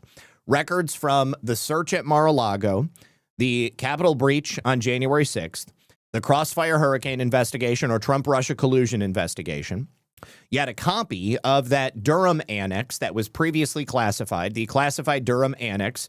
You also had the original CIA referral to former FBI Director James Comey. That was known as the Counterintelligence Operational Lead. You also had the original CIA referral dated September 7th, 2016 to Comey. And this was believed to have been missing. Nobody knew where a copy of this was. There was also the CIA referral that was found in the storage closet adjacent to the director's office. And Comey had testified that he was unfamiliar with that CIA referral as well as its related intelligence. Now that we've actually found the documents, we know that to be a lie. There was also FBI preliminary investigation that was opened into potential violations of 18 U.S.C. 2071, which is the concealment, removal, or mutilation of government records and evidence. This is another reason why, perhaps instead of destroying this evidence, they would overclassify it and bury it and try to just slip it away someplace where it's highly unlikely anybody is ever going to be able to find it, because it's not illegal to make it hard for other people to find it. However, it is illegal to actually destroy it and get rid of it, and then people wouldn't be able to find it at all. And it says here in this discovery document right here, appears to be a hasty and chaotic effort by certain employees to collect senior management officials' records in advance of the anticipated transition of a new team of FBI executives taking control after the presidential inauguration. This is in the transition from the Biden administration to the Trump administration. It looks like the outgoing FBI with Christopher Wray was aware of the incoming administration, which would likely be a new FBI director. And there was suddenly a flurry of activity that took place over the course of the transition from before the inauguration until just after the inauguration. So right here, they even have dates. So the burn bags appeared to have been placed in the skiff around the time frame of the 2025 presidential inauguration, Friday, January 17th through Wednesday, January 22nd, just before President Trump was inaugurated and then just after. And that's where they were found. So they thought that they had put them in the burn bags and that by the time the new administration came in, all of the documents would be gone, they would be destroyed, and nobody would be the wiser. The only thing is that they were found before that. They were able to get in there, see the documents that were left behind, and with these collections of records that pertain to certain unidentified senior government officials. It doesn't look like they are naming these government officials. If I had to guess somebody, I'd say Christopher Wray was probably chief among them. But among the records, as we stated, it was everything that we had mentioned. That CIA annex is particularly interesting because, again, it incriminates James Comey in a spectacular way. Before we continue with this story, I have another brief message from our friends over here on Rumble. You guys, this is just a quick shout out to Blockhaven. If you're into crypto and you hate high fees or long signups, then this is a message for you. Blockhaven lets you swap over 1,000 different coins and thousands of trading pairs, and you don't even need to make an account. There's no registration, no fuss. You just pick the coins, confirm, and the swap is done in minutes. The fees are super low, the whole process is quick, and you stay in control of your own crypto the entire time.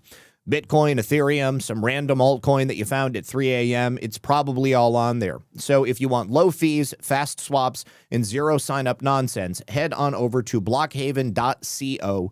Just swap and go. You can use the QR code on screen for the lowest cryptocurrency exchange fees today. Thank you very much to them. All right, now, continuing. Let's take a look at some of these emails. The documents posted as exhibits in this 48-page filing from the federal government yesterday show that the acting U.S. Attorney Lindsay Halligan and her team at the Eastern District of Virginia have already produced a roadmap into exactly how they're going to be prosecuting James Comey and exactly how James Comey used lackeys like Daniel Richman and used them to leak and pitch these stories to the mainstream media. They would give content to reporters that were either friendly to them or compliant with what they would tell them they wanted covered. Michael Schmidt, the husband of Nicole Wallace at MSNBC, who Michael Schmidt was working at the New York Times. He was one of those reporters. In this 2015 email from Daniel Richman, person 3 in the indictment, he is practically begging for some kind of a title at the FBI. Only then could he be cited as a senior government official or person with direct knowledge in articles that were being published by Schmidt in the New York Times. One is the basis of the false statements and obstruction charges that is going against Comey right now. Daniel Richman was retained as an FBI special employee so that he could act as James Comey's personal mouthpiece. He received a high-level security clearance, and he left the FBI reportedly in February of 2015. So let's take a look at it. So he is sending this letter to James Baker, Patrick Findley, and of course, he is using his official Columbia.edu email to send it over. He says, "Happy New Year to you too. On the particulars, a consultant appointment sounds just fine. I guess I have to give up on my dream titles of super special assistant to the director or a royal steward. As I told Jim Baker, I think we should keep remuneration to a minimum. In the fall, I will be on sabbatical, getting my full salary from Columbia. And while I hope to start being useful to the Bureau well before then, I am perfectly ready to work for them pro bono, where money may come in maybe for the reimbursement of travel expenses if I end up going to D.C. a lot, but perhaps that matter can wait. Some things to flag on the ethics side. Number one, I regularly get contacted by journalists, particularly the New York Times, Wall Street Journal, and Financial Times, so I can explain things, and then they often end up quoting me. Obviously, I would not plan to say anything on or off the record about matters that I work for on the Bureau. The only issue that I can think of is whether I can keep up my public profile as a Columbia academic. If possible, I'd like to continue doing this, and it's good for the school, and in my humble opinion, makes criminal justice coverage slightly more accurate than it would otherwise be. Number two, from time to time, I have been paid to provide legal advice about federal criminal cases. I'm not involved in anything right now except for a lawyer who emails inquiries every month or so that I spend about 15 minutes on, but we should clarify what, if anything, I can continue to do. On the clearance front, I suspect that I don't have any active clearances. I left the SDNY USAO in 1992. In the 90s, I worked as a consultant for the Treasury Department as part of the Waco Investigative Review run out of the Undersecretary for Enforcement's office and for the DOJ Office of Inspector General. In connection with my DOJ OIG work, I received secret clearance for the report on the CIA crack cocaine connection. More recently, I consulted for the Interior Department's Deepwater Horizon inquiry, run out of the Bureau of Ocean Energy Management, Regulation, and Enforcement, but I don't imagine that involved a heavy-duty clearance. You guys will obviously be the best judges of what's needed, but my current dive into the going dark public literature has highlighted the level of secrecy that attends the government side of the debate. So I suspect that the higher my clearance, the more useful I may be, and that usefulness will hopefully transfer into other areas too. Look forward to talking, Dan Richmond. So Waco is on his resume. CIA crack cocaine connection is on his resume. He works at Barack Hussein Obama's law school, Columbia.edu. He's best friends with James Comey. Daniel Richmond is a deep state wet dream, if you ask me. Now, it is interesting that he mentioned crack cocaine, because you know who else came up in these records? None other than Mr. Crack Cocaine himself, Stefan Halper. Stefan Halper is also listed in James Comey's notes, and as we found out in the past, Stefan Halper had a healthy crack cocaine habit, and he was deeply involved in the Russia hoax setup. Now, Stefan Halper was an operative for the CIA working under John Brennan, who also happened to work for the FBI as a confidential human source on Crossfire Hurricane. He also was tight with British intelligence, and he did work for Hillary Clinton, and he even worked with the Australians. Now, Halper is the architect of the plan by Hillary Clinton to tie Trump to Russian intelligence so that they could distract from her email scandal as she was losing the election, and she wanted to win that election at any cost. Of course, James Comey thought he was covering for her because she was going to be the president. And of course, he wanted to continue working at the FBI, and he wanted to be on Hillary Clinton's good side. Who wouldn't want to be on Hillary Clinton's good side? You certainly don't want to be Vince Foster on Hillary Clinton's bad side. Now, Halper, in coordination with Christopher Steele, who knew the former head of British intelligence, Richard Dearlove, lied about Carter Page so that they could get surveillance on the Trump campaign. Kevin Kleinsmith changed the paperwork on Carter Page. Judge James Boasberg let Kevin Kleinsmith off with a slap on the wrist, ostensibly telling John Durham that they weren't going to give Kleinsmith a big punishment because it was the DOJ that was asking, and it was Kevin Kleinsmith who worked at the DOJ setting up Carter Page. It is so incestuous. The deep state connections just go on and on and on. Now, Halper also lied about General Flynn having an affair with a young Russian woman who is none other than Svetlana Lakova. Svetlana Lakova is right here on X. She is very active. She's we follow each other. I love checking out her stuff because it's great seeing that she is finally getting the vindication that she deserved after all these years. Now, here in her tweets, we see those handwritten notes from Jim Comey right here. JB, which I'm assuming is John Brennan, and he is talking about Hillary Clinton and tying HRC's plan for Russia and Trump. Also, he points out HRC's health. We know that HRC's health was a big deal. Now, right here at the top, what she has circled here in red, it is the word Mitch, and then James Comey scratches it out. Mitch is the secret word, the secret code name for Stefan Halper. So James Comey is directly referencing Stefan Halper right here. Of course, Stefan was well known to the FBI, well known to the CIA. I'm sure the CIA provided him as much crack cocaine as he could potentially smoke. And when you're a crack addict, there is a lot of crack that you can smoke. Nobody ever says no to crack cocaine when you're used to smoking crack cocaine. Now, it is also worth noting the date right here, 9/20/2016, because this is just after the criminal referral for Hillary Clinton's emails were sent in to the Department of Justice. And then, of course, it wasn't long after this that James Comey publicly exonerated Hillary Clinton and said that no reasonable prosecutor would bring charges against her, even though we all know that that's complete and utter garbage. So we now have Stefan Halper deeply in the midst of John James Comey's own notes. This, again, ties James Comey to the CIA's assertion of this predicate and all of these documents and the back and forth, even though he told Congress that he had nothing to do with it. In the document right here, they talk about a woman of Russian descent who they were going to tie to General Flynn. We spoke about Svetlana Lakova's interactions with Ken Delanian, the deep state CIA reporter working for MSDNC last week. Svetlana Lakova is the woman of Russian descent who met General Flynn one time, and that was enough for them to say that General Flynn and Svetlana were having an affair. That was actually not the case. However, we can with certainty say that Stefan Halper was a lover of crack cocaine. He absolutely loved smoking crack cocaine. So let us continue on from that portion here.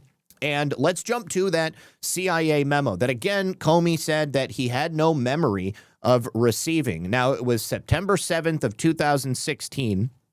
And in that CIA memo, which is a memorandum directed for Comey, the director of the Federal Bureau of Investigation, on the 7th of September, also to the attention of Peter Strzok, the Deputy Assistant Director for Operations in the Counterintelligence Division. And, of course, Peter Strzok also held a position at the Central Intelligence Agency as well.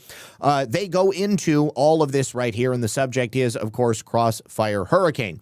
Redacted per FBI verbal request, CIA provides the below examples of information the Crossfire Hurricane Fusion Cell has gleaned to date, blank an exchange discussing U.S. presidential candidate Hillary Clinton's approval of a plan concerning U.S. presidential candidates Donald Trump and Russian hackers hampering in U.S. elections as a means of distracting the public from her use of a private email server.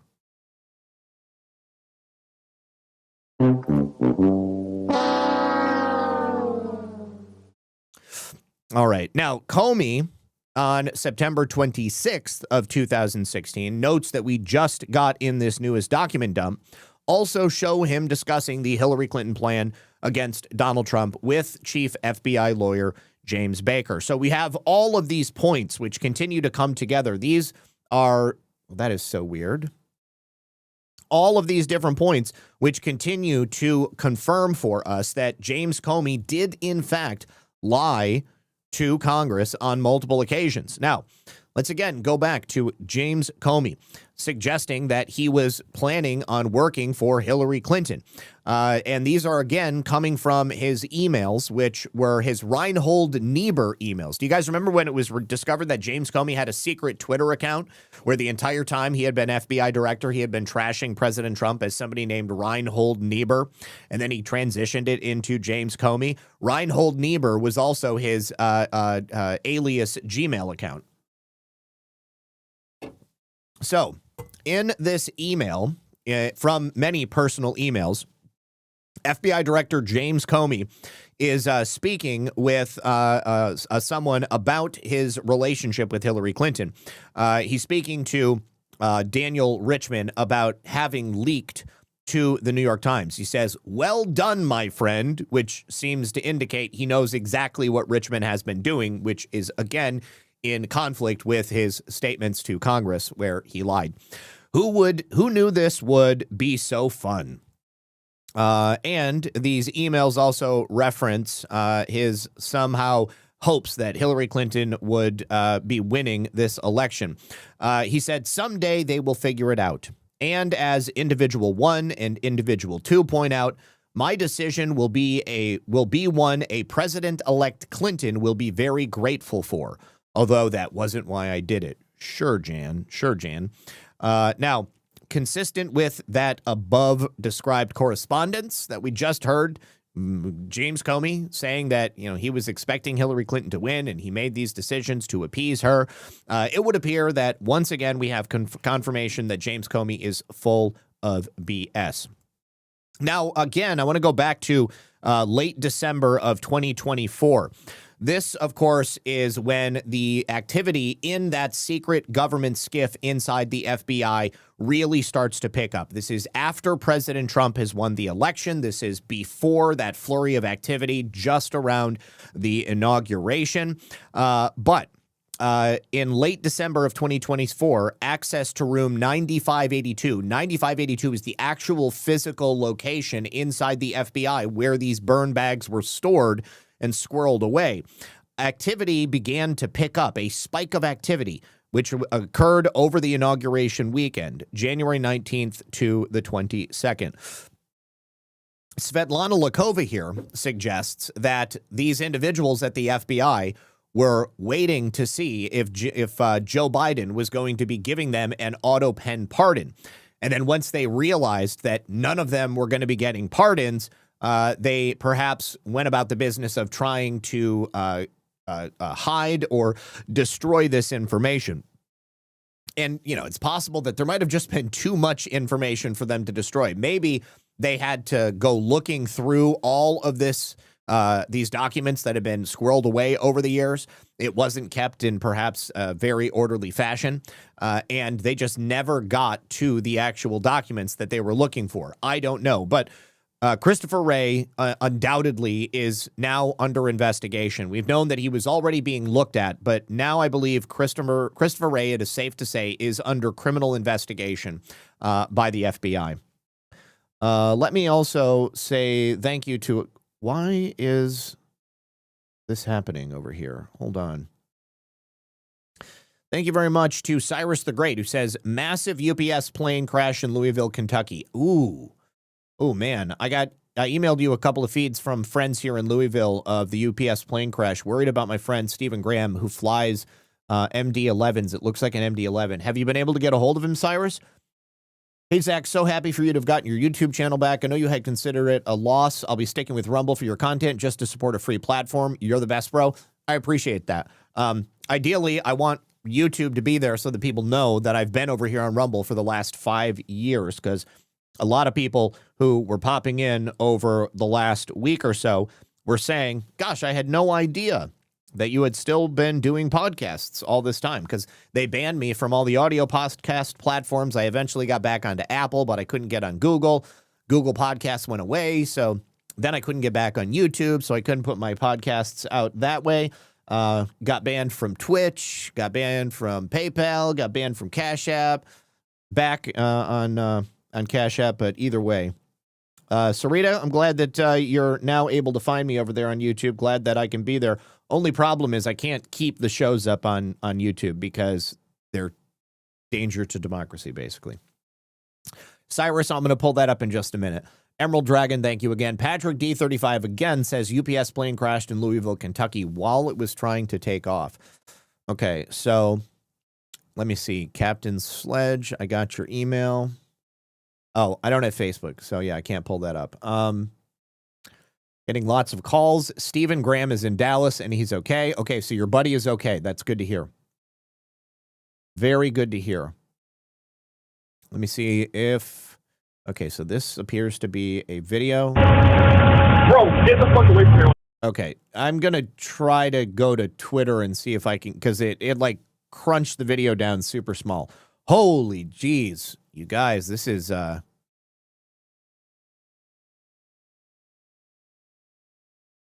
Oh, God, that's not what I wanted to do. I just made my background the plane crash. That was definitely not what I wanted to do. I'm going to have to fix that. I don't know how to do that while we're on the air right here. Let's go here. We'll see the UPS plane crash.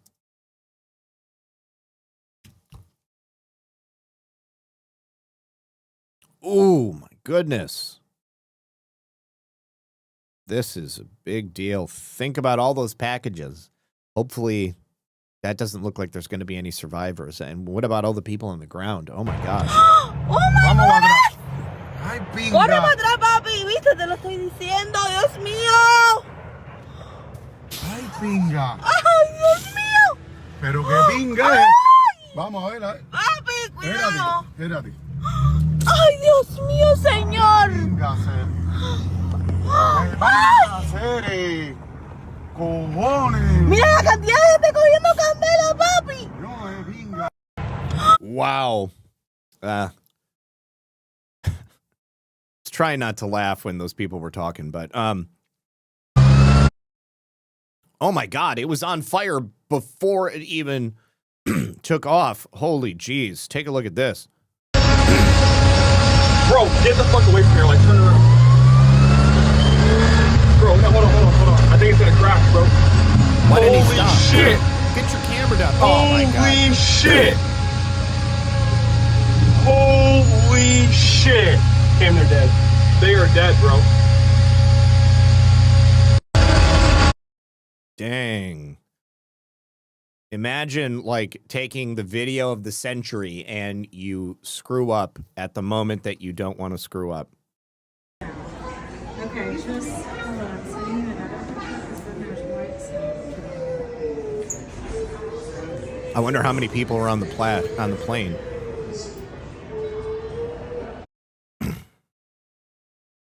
Oh man, that's horrible. Oh wow, it like hit a building. A warehouse used by UPS Supply Chain Solutions sustained significant damage following the crash of a UPS airplane at Muhammad Ali International Airport. So looks like the plane went straight into the building. Jeez, oh Pete's. Bro, get the fuck away from here. Like, turn around. Bro, no, hold on. I think it's gonna crash, bro. Holy shit. Holy shit. Holy shit. Damn, they're dead. They are dead, bro. Oh my God, look at that. Just a path of destruction. I can't even tell where the freaking runway is. Like, how? How did that even happen? Oh my God! Well, you guys, this is weird, okay? Because there's been a couple of airline-related things today.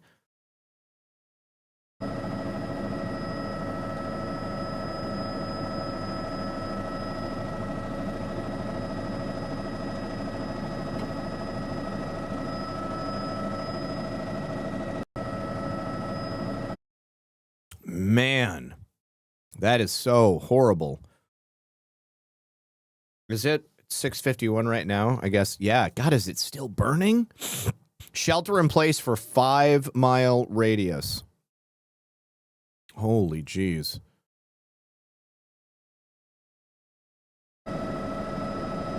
Good God. What was on that plane? UPS packages.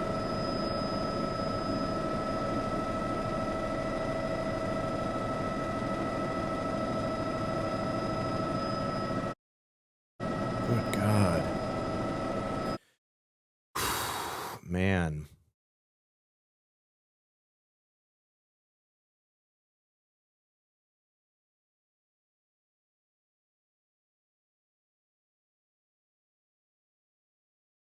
It's all cars.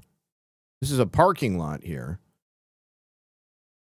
Is it a parking lot or is it like a junkyard? It kind of looks like it's a junkyard.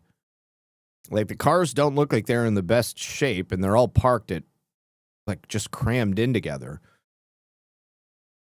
I don't know. Find a way to check on Yellowbird. I don't know how to reach out to Yellowbird, and I haven't seen Yellowbird in the chat for a while now. If anybody knows how to get a hold of Yellowbird, like, can you maybe like email me and we'll check in? All right. So, you know, some people in the chat, you know, what are they trying to cover up? What are they trying to do? I think that it's possible that this could be part of a coordinated effort. Oh, shoot. Hold on. Reopen last close tab. Having to do with the airline industry. Okay. So, you know, the left in the deep state, they need a position of leverage. Okay. A position of leverage because of the situation with the shutdown. We've been warned that air traffic safety is in jeopardy. We have this explosion on an airplane crash. You know, this is now going to affect, you know, UPS. I mean, think about how many packages were on that plane, not to mention the loss of life and then all of that property out there.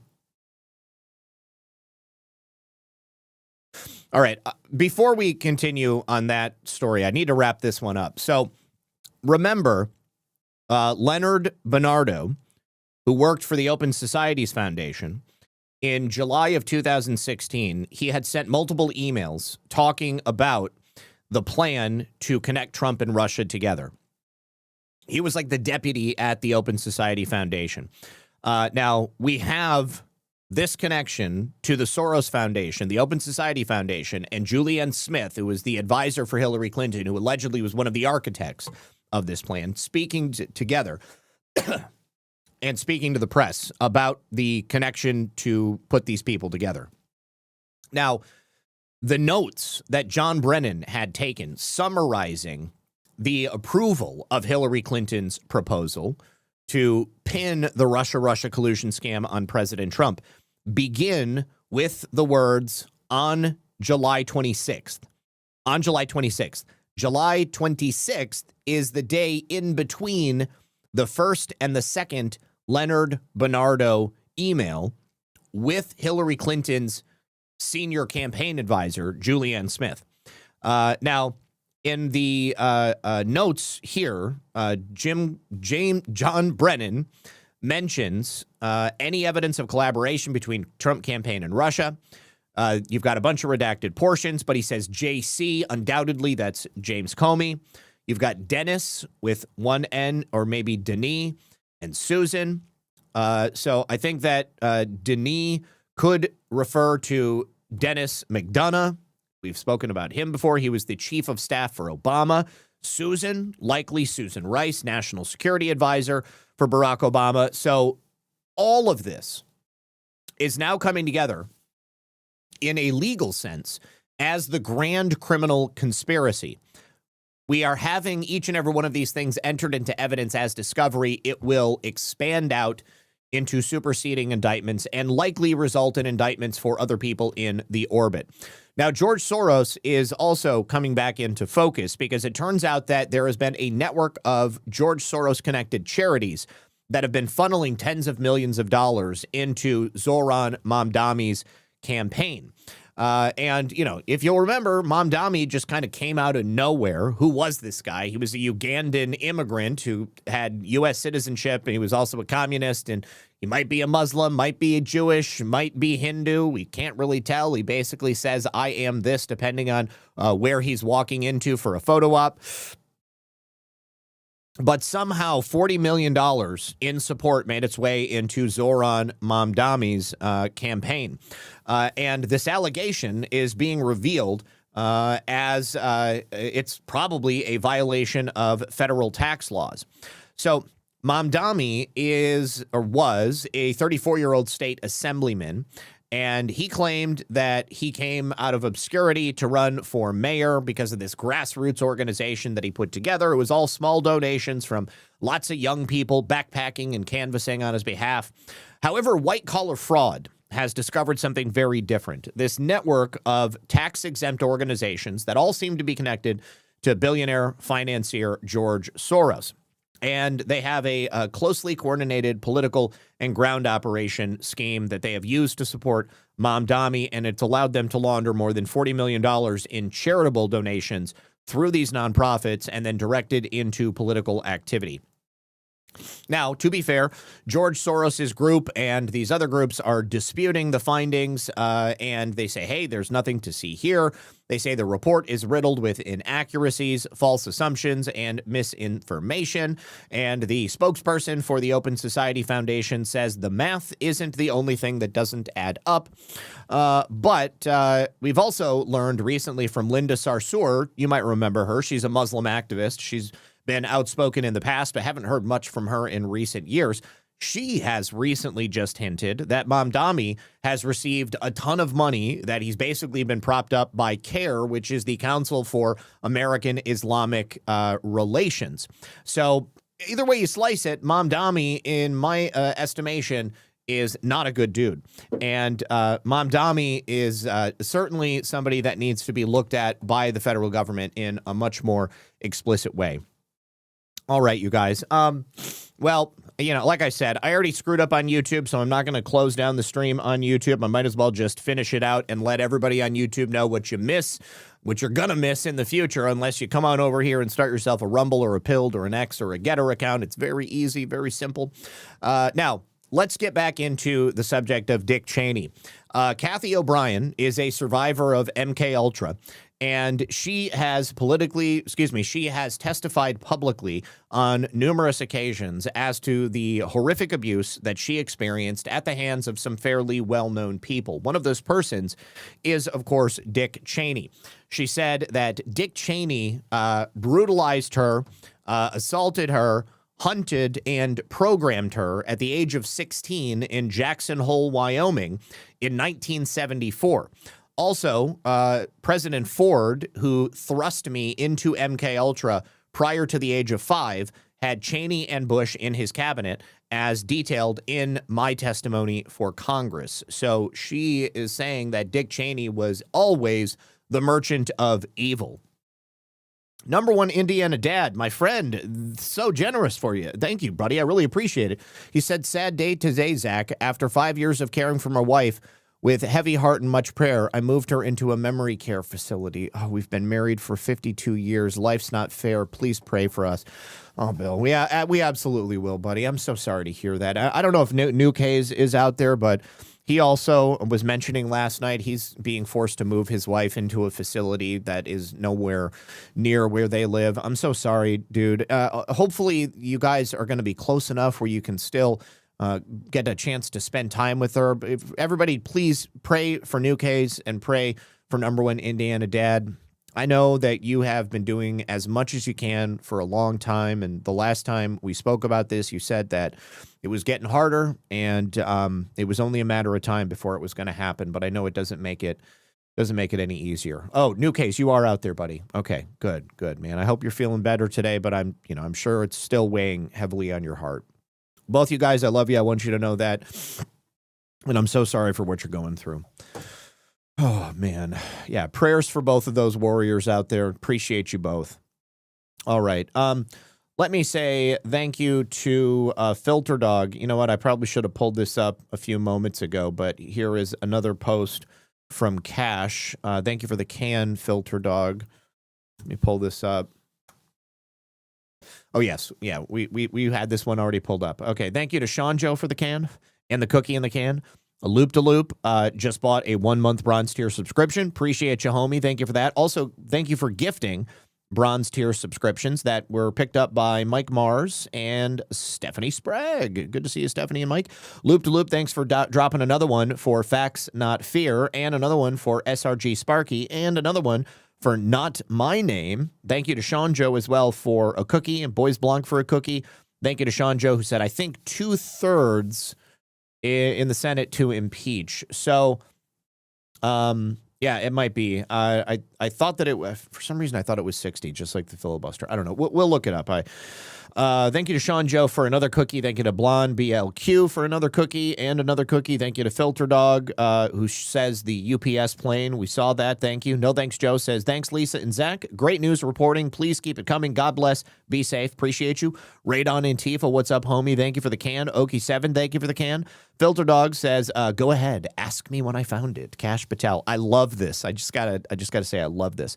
Filter Dog, if you shipped UPS red or blue, check on your package. You know, I haven't shipped anything, but I might have been expecting something, so I really hope. I know, yeah, I'm actually expecting something tomorrow. I don't know if it was coming UPS or if it was coming from UP or USPS. Filter Dog says plane had 25,000 gallons of jet fuel. Holy jeez. And then One Thunder. Thank you for the can as well. Appreciate you. All right, now look at this. You guys remember Jay Jones, the guy who's running for lieutenant governor in Virginia? We should go ahead and check in on the Virginia governor and lieutenant governor's race. Too bad I couldn't have shown you this earlier, but outside of a campaign location, Jay Jones tried to kick a voter's dog. Like, what kind of a weirdo? And then he wake up tonight when you get this week. Bye, Red. Say bye-bye. See you soon. Not nearly as nefarious as it looked in the picture, but still, like, this dude just doesn't know when to quit. All right, let's go. Let's go take a look and see what's happening in Virginia. Virginia governor's race.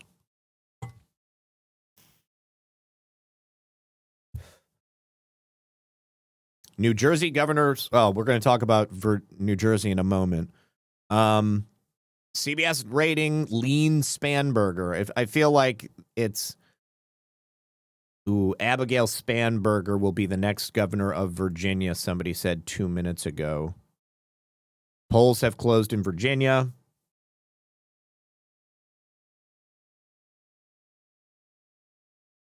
Looks like Mayoris may end up being the lieutenant governor, so they're going to have a split ticket. Okay, Abigail Spanberger 2 minutes ago wins the governor's race in Virginia. Jeez, oh, Pete's, look at that picture. Virginia, this is your next CIA handler. I mean, governor. All right, now, in New Jersey, there were 7 counties where bomb threats were received in heavily leaning Republican districts. Now, these bomb threats were called into polling locations. Obviously, they prompted closures and relocations because people weren't going to show up if there was a bomb. This was a highly contested race between Mickey Sherrill and Republican Jack Ciattarelli.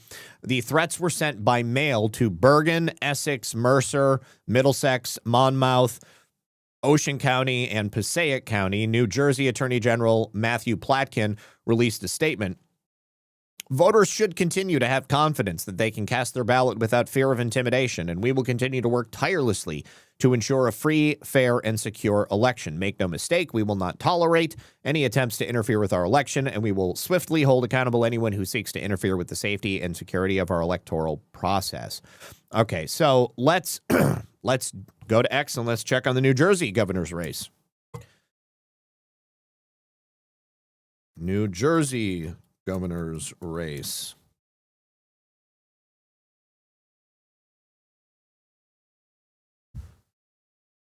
Okay, that was from yesterday.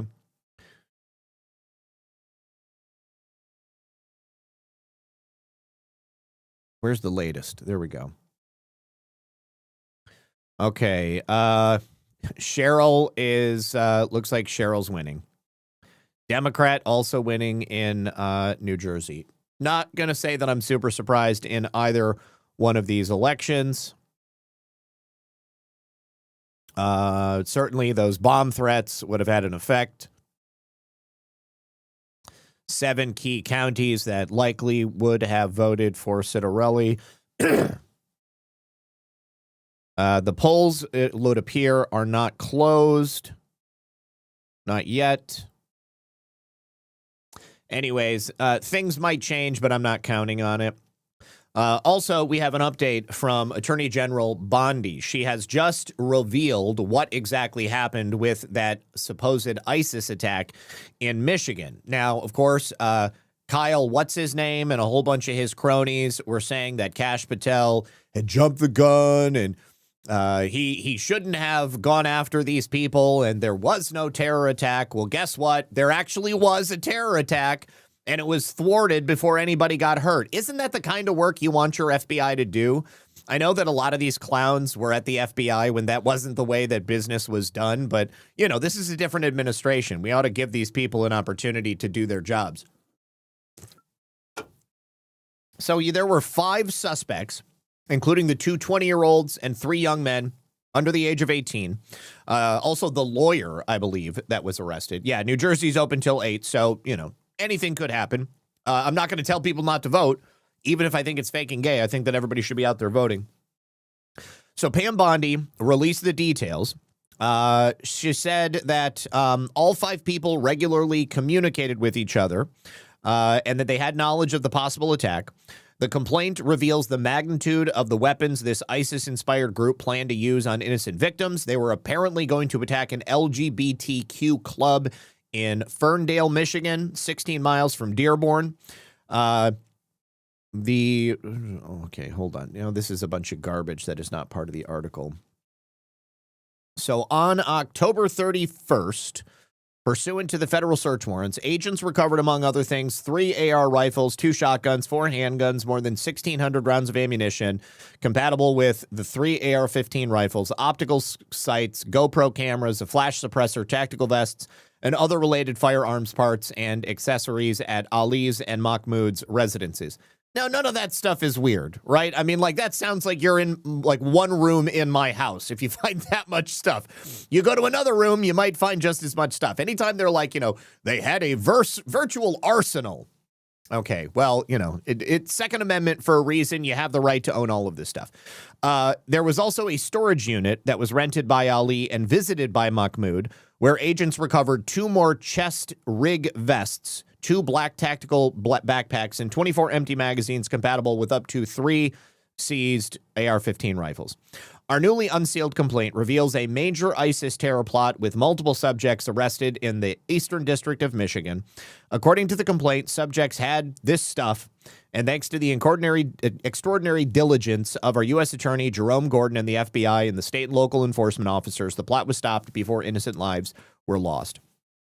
So according to the FBI, they determined that this attack was going to happen because they were using encrypted online messaging platforms, and they exchanged messages between July and October of 2025. The 2 individuals that they revealed to us, referred to the others as brothers, were explicitly speaking about planning an assault on behalf of ISIS. Investigators identified the 3rd man, Majed Mahmoud, as a co-conspirator. And around the same time those messages were sent, that was when he first began to stockpile weapons. In August and September, that's when he purchased a shotgun, an AR, accessories, a forced reset trigger. Damn. Now they're going to go after FRTs again. Hopefully they don't, but that is a realistic possibility. Mahmoud also bought an AR-15 following month, more than 1,600 rounds of ammunition. You could use 1,600 rounds of ammunition. Joke you surf. No, in this instance, they are not right-wing extremists, and they are being honest about who they are and where their loyalties lie. So no right-wing extremism found in this instance. They've got the surveillance of them, etc. They were also meeting in parks and around Dearborn. I guess they were talking about this attack. They made trips scouting the potential targets in Ferndale. And they communicated frequently with these encrypted apps and social media. They would also share ISIS propaganda and extremist materials promoting violence.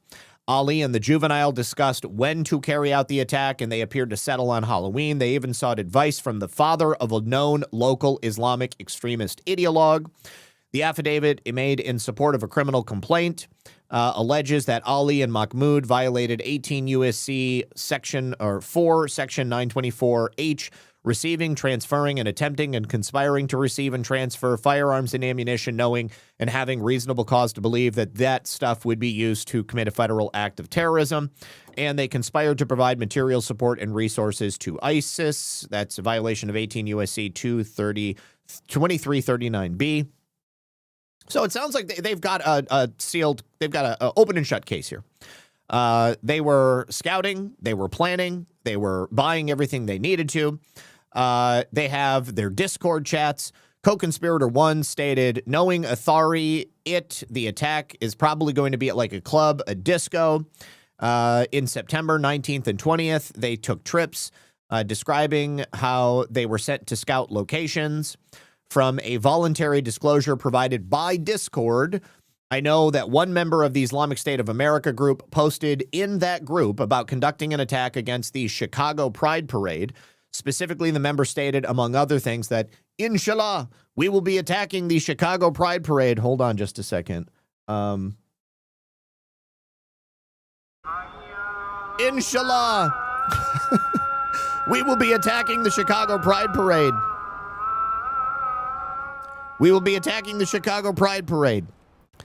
And then we'll start with a couple of small attacks to get noticed and then grow from there, inshallah. Okay. And then they talked about the attack in Ferndale. In one excerpt from the complaint, the FBI reveals how the potential act of jihad would be his ticket to paradise. Bro, this is my ticket to paradise. I am totally going to commit jihad. The way I see it is that this is the closest thing I am to deciding that, like, I am going to paradise, God willing, inshallah. If I die any other way than knowing you 10 times more scared than you are going to hell. You understand?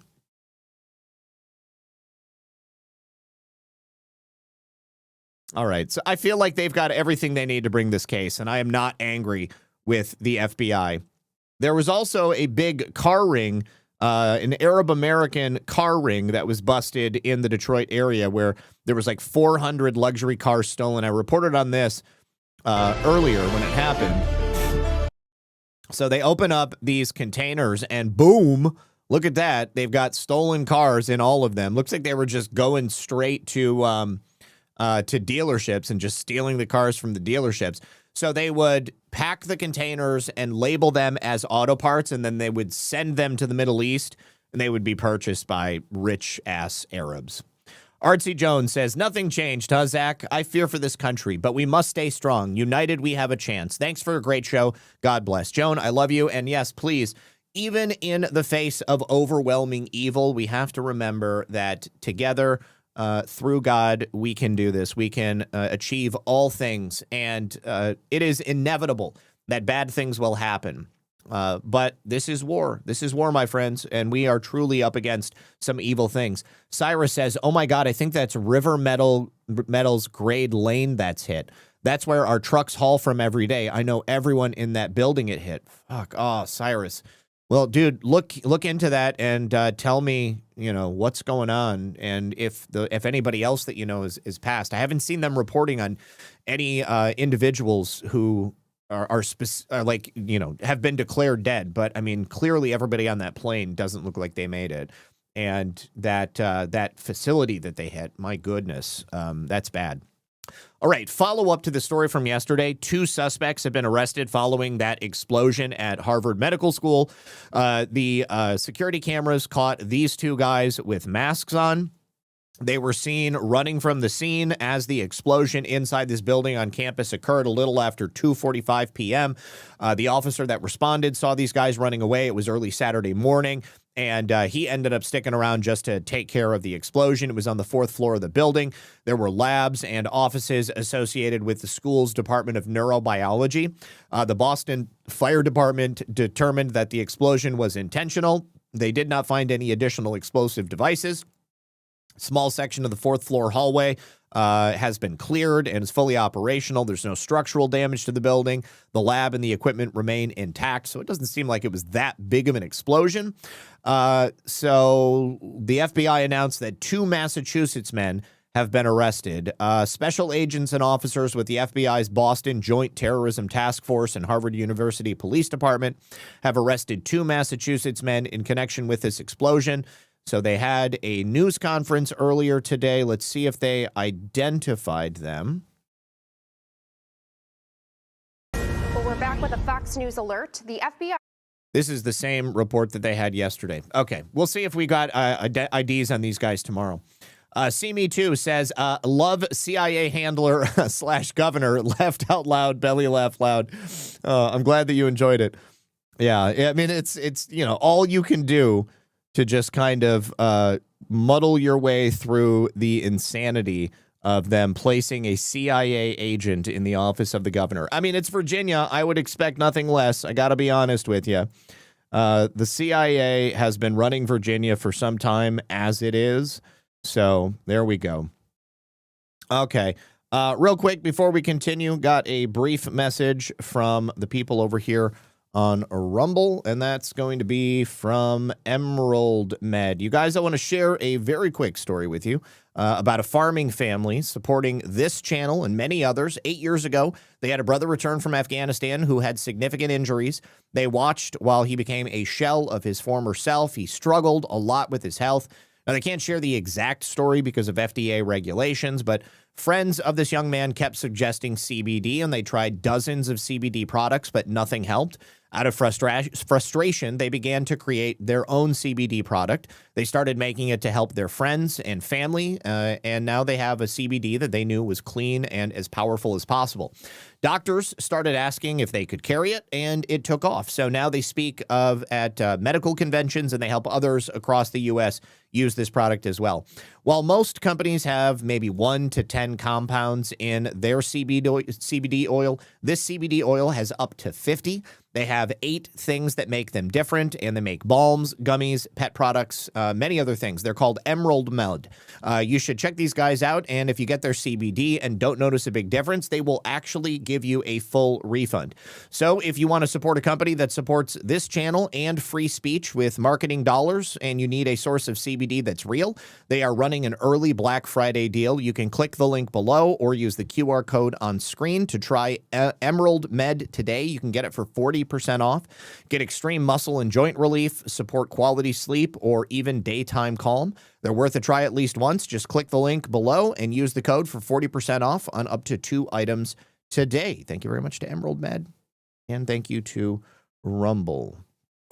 Okay, so I mentioned that there was another incident that happened in relation to an airline. There was also a bomb threat on a United flight that arrived at Washington, D.C.'s Reagan International Airport that caused a ground stop for all flights. This was United 512. It landed from Houston, Texas this morning, and sources had said that the airplane with this alleged bomb was then isolated on the far side of the field in case it did blow up, then it wouldn't do any damage to any person or any other building or location. So we do have some audio from the air traffic controller, and they were forced to ground all flights in and out. As of 1:30, it was still down. We're going to do a check right now to see what happened there. But a peace plan for we just got to get past this commercial, and then we'll be able to take a listen to the ground control and see what they said about it.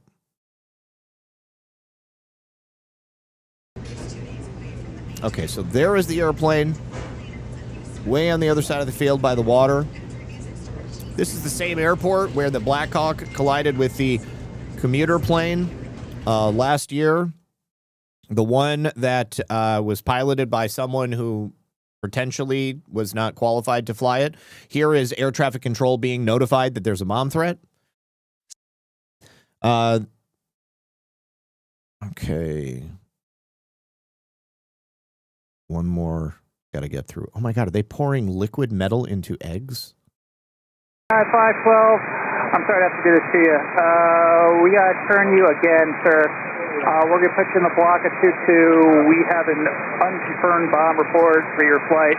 We got to get you away from the airport. Make a 180. Check you, Mike, and hold shortly 1. All right. Making 180, Mike. And short of runway 1, United 512. Yes, sir. Sorry, guys. Sorry about the potential bomb on your airplane. Let's go to X and see. United 512.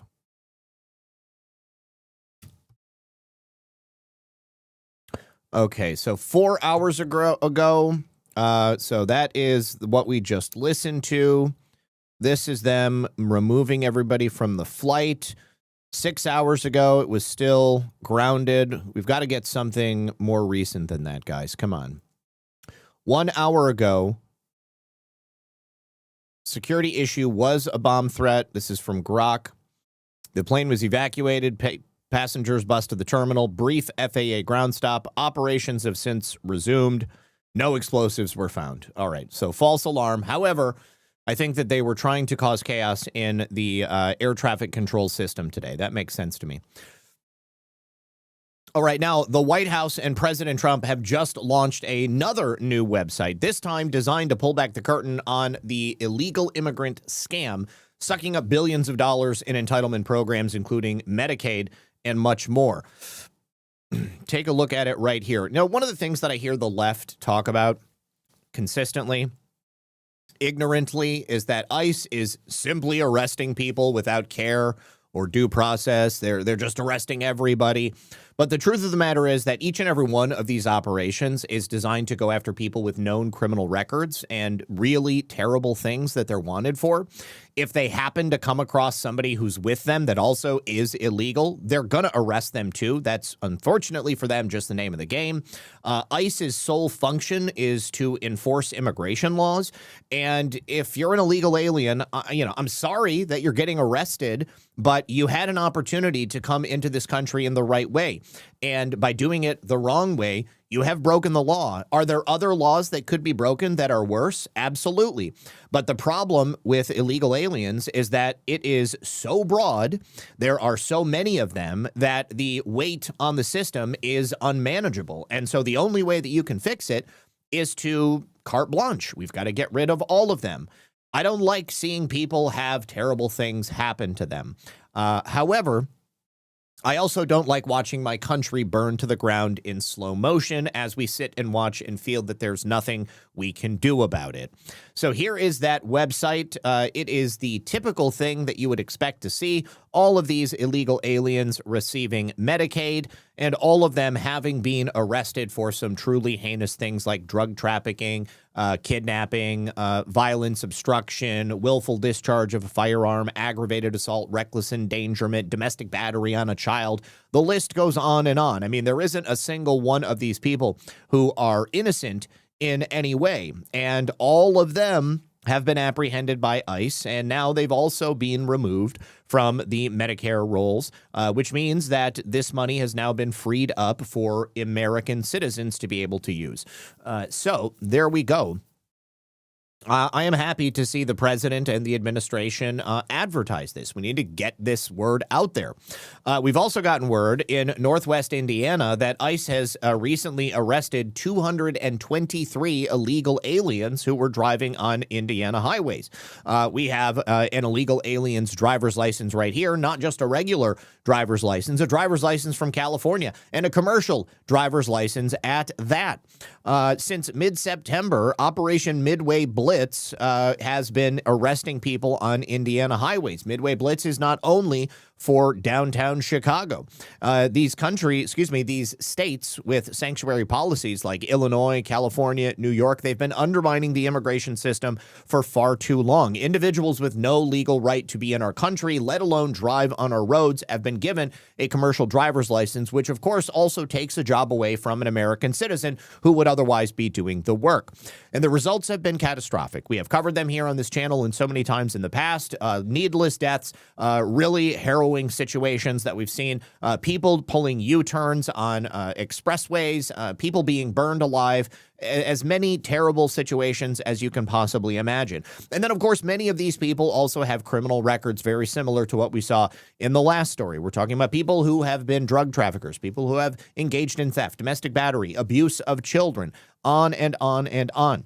It's not just people coming to America to live the American dream and seek a better life. These are people who are looking to come to America, take advantage of a situation where people are allowing our nation to be subjugated and burned from the inside out. And then also they got a chance to victimize people who are, perhaps ignorant to the true nature of this situation. And of course, it gives corporations and businesses an opportunity to pay people a lot less than they would otherwise be paying an American citizen. And they just rake in more money and they line their own pockets.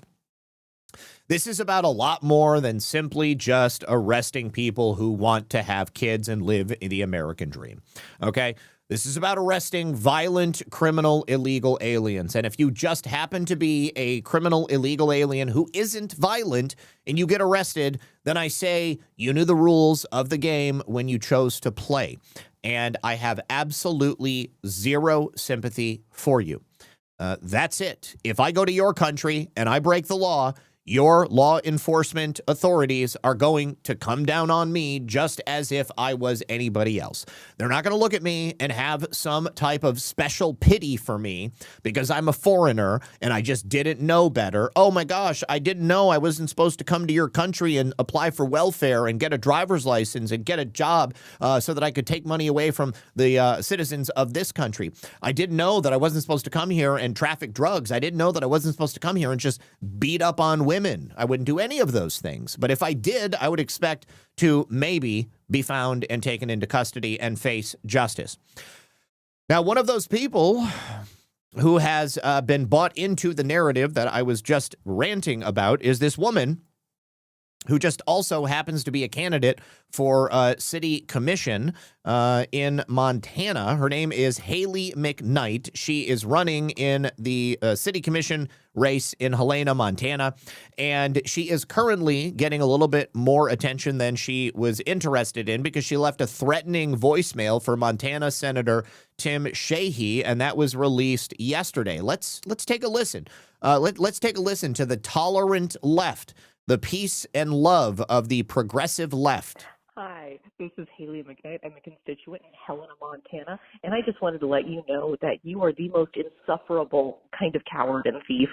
You just stripped away health care for 17 million Americans, and I hope you're really proud of that. I hope that one day you get pancreatic cancer and it spreads throughout your body so fast that they can't even treat you for it.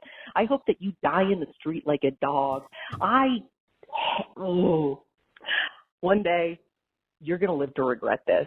I hope that your children never forgive you. I hope that you are infertile. I hope you never manage to get a boner ever again. You are the worst piece of shit I've ever had the misfortune of looking at. And you don't serve Montanans. You serve your own private interests. All that you have done since you've gotten into power is do shit for yourself. God forbid that you ever meet me on the streets because I will make you regret it. Fuck you. I hope you die. Seems like a good girl. Nice chick, the kind you'd want to bring home to mommy. Anyways, Sheehy responded with good humor. He retweeted her and said, in addition to cancer and death, she cursed me with infertility. Good thing I already have 4 kids. Tim Sheehy. Good man. Now, his spokesperson said in an email that the senator's office had only just recently become aware of this voicemail, and they have, of course, contacted law enforcement. They said, we hope Miss McKnight gets the help she clearly needs. Now, Miss McKnight actually responded to a reporter for the National Review Online. He questioned whether or not the vile voicemail went too far. She said, no, I don't think so. I don't think so. They're never wrong, are they? Anyways, it's always interesting to watch how these people react in situations like this. McKnight said, no, I don't think so. And Fahlberg pressed her about the decision to leave the voicemail, expressing hope that Sheehy would get pancreatic cancer and die. And she responded, oh, yeah, and I can hope all those things. It's still a free country. Okay. All right. Well, it may be a free country, but it is in incredibly poor taste. And it is a vile reflection of the rotted, black, hulking carcass that is your soul, if you still possess one, ma'am. All right. One final thing here. Just a clip. Erica Kirk being interviewed by Jesse Waters, and she addresses the issue of cameras in the courtroom for the upcoming trial of the man accused of assassinating her husband. Now, Erica Kirk, I feel like people are being way too hard on Erica Kirk. That's just me. You may disagree with me, but this is how I feel. Take a listen. The defense wants to ban cameras in the courtroom. How do you feel about that? There were cameras all over my husband when he was murdered. There have been cameras all over my friends and family mourning. There have been cameras all over me, analyzing my every move, analyzing my every smile, my every tear. We deserve to have cameras in there. Why not be transparent? There's nothing to hide. I know there's not, because I've seen what the case is built on. Let everyone see what true evil is. This is something that could impact a generation and generations to come. So Erica is calling for full transparency in this case. You know what really disgusted me over the weekend? She gave J.D. Vance a hug. She gave J.D. Vance a hug on stage, and she, held him, okay? Touched the back of his neck. I thought it was a tender moment, but people sexualized it. And now people out there are saying that J.D. Vance is going to divorce his wife so that he can marry Erica Kirk before 2028. And I just think that's fucking ridiculous. Pardon my language. But I mean, it just, it just really disgusted me. You know, I don't know many people who have had a spouse get murdered on television in front of all of those people. And, you know, I just think that people have been so hard on her in a way that I don't know. I just don't think it's fair. And I don't think that Erica Kirk hugging JD Vance, somebody who I think has, you know, done a lot to help her and her family, was inappropriate. So, anyways, that will be it. And I also want to see the inside of that courtroom because I want to see every single piece of evidence and I want to see every single piece of the defense. Because as we've already established, what they are telling us is simply not adding up by most people's estimation. So I think that full transparency of the entire proceeding is the only thing that makes sense. And I am anxious to see what they're going to present on both sides of the case. Angie says, my daddy died 30 years ago, and my mom is still a widow. Pain never goes away for some. Yeah, that's the thing. You know, I mean, she cried in this interview just like when she was asked about this, you know, and she wasn't like overly emotive. You know, I mean, like maybe she's not exactly emotional in the way that other people are. But like she wasn't forcing that tear. Like that tear just like, you know, started coming from her eyes. I feel like this is a woman who has lost the love of her life. And, you know, people, they want there to be something. And if they can attack the person who's right in front of them, then they are happy to do so. It's kind of wild. It's kind of wild. Anyways, okay, final thank yous. Let's see. Kitsko says, this is a nation of paperwork. Do the paperwork. And then GM92509 says, these lines suck in California. We're only voting on 50, so hopefully a good sign. I hope that everybody who can vote in California that will vote is going to be voting against Proposition 50. But as we know, the Dims have stacked the deck pretty horrifically. Anyways, even if it does pass, it sounds like the DOJ is going to be doing something about it. I appreciate each and every one of you guys. Thank you very much, no matter what platform you're on. If you're over there on YouTube, please do me a favor, hit that like button. Help us by sharing the show.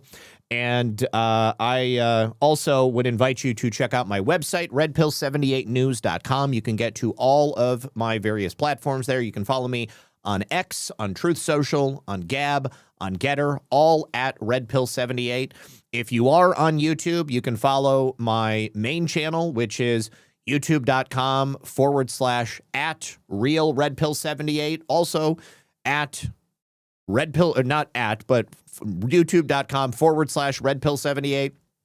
There is also Red Pill News 2.0. And then I also have our Red Pill 78 vlogs and clips. They gave me 3 channels and I was like, what am I going to do with all these channels?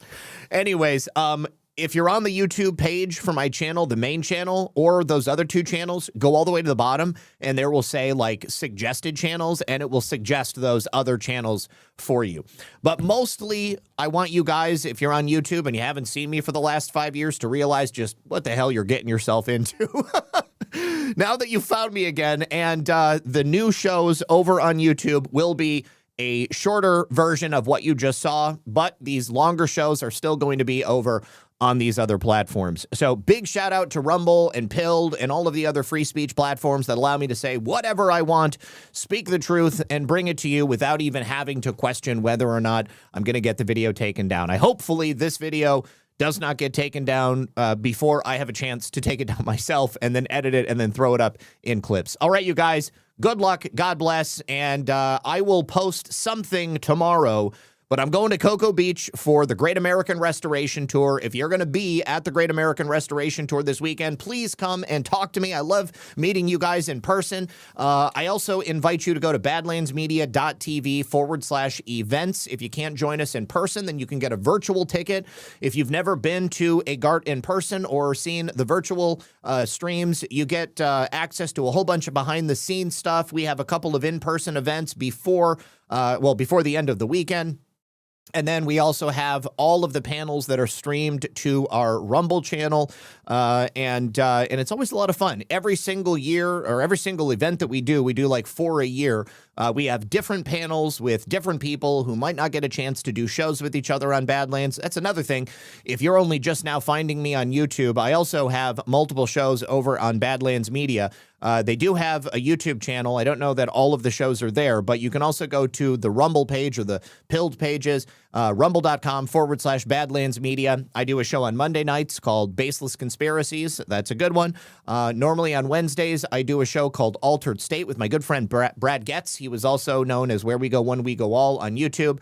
And then on Thursdays with Quite Frankly and Adel Nero, 412 and on, we have a show at 4 p.m. called Taking It Back. And then Friday nights at 10:30, I do a show called Only Lands with my friends at Badlands. It's like a rotating roster of different people, and we just have a good time hanging out. All right, you guys, good luck, God bless, and I will see you on the next one. Peace.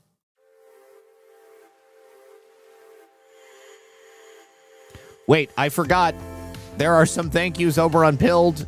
Looks like I need to say thank you to John Glock for giving a membership to Ginger45. Thank you for giving one to Biblical Smackdown as well. And then also thank you to Filter Dog, who, this is an ex-post about the hug. Also thank you to Sean Joe for the can. Hold on. As we are watching the outro, I will pull up the hug. Okay. Oh, here is Nancy Mace hugging. Women go for the claw. It's up to the men on how they handle it. Yes. Women hug a little bit more intimately than men do. That's for sure. All right, you guys. Love y'all. Peace.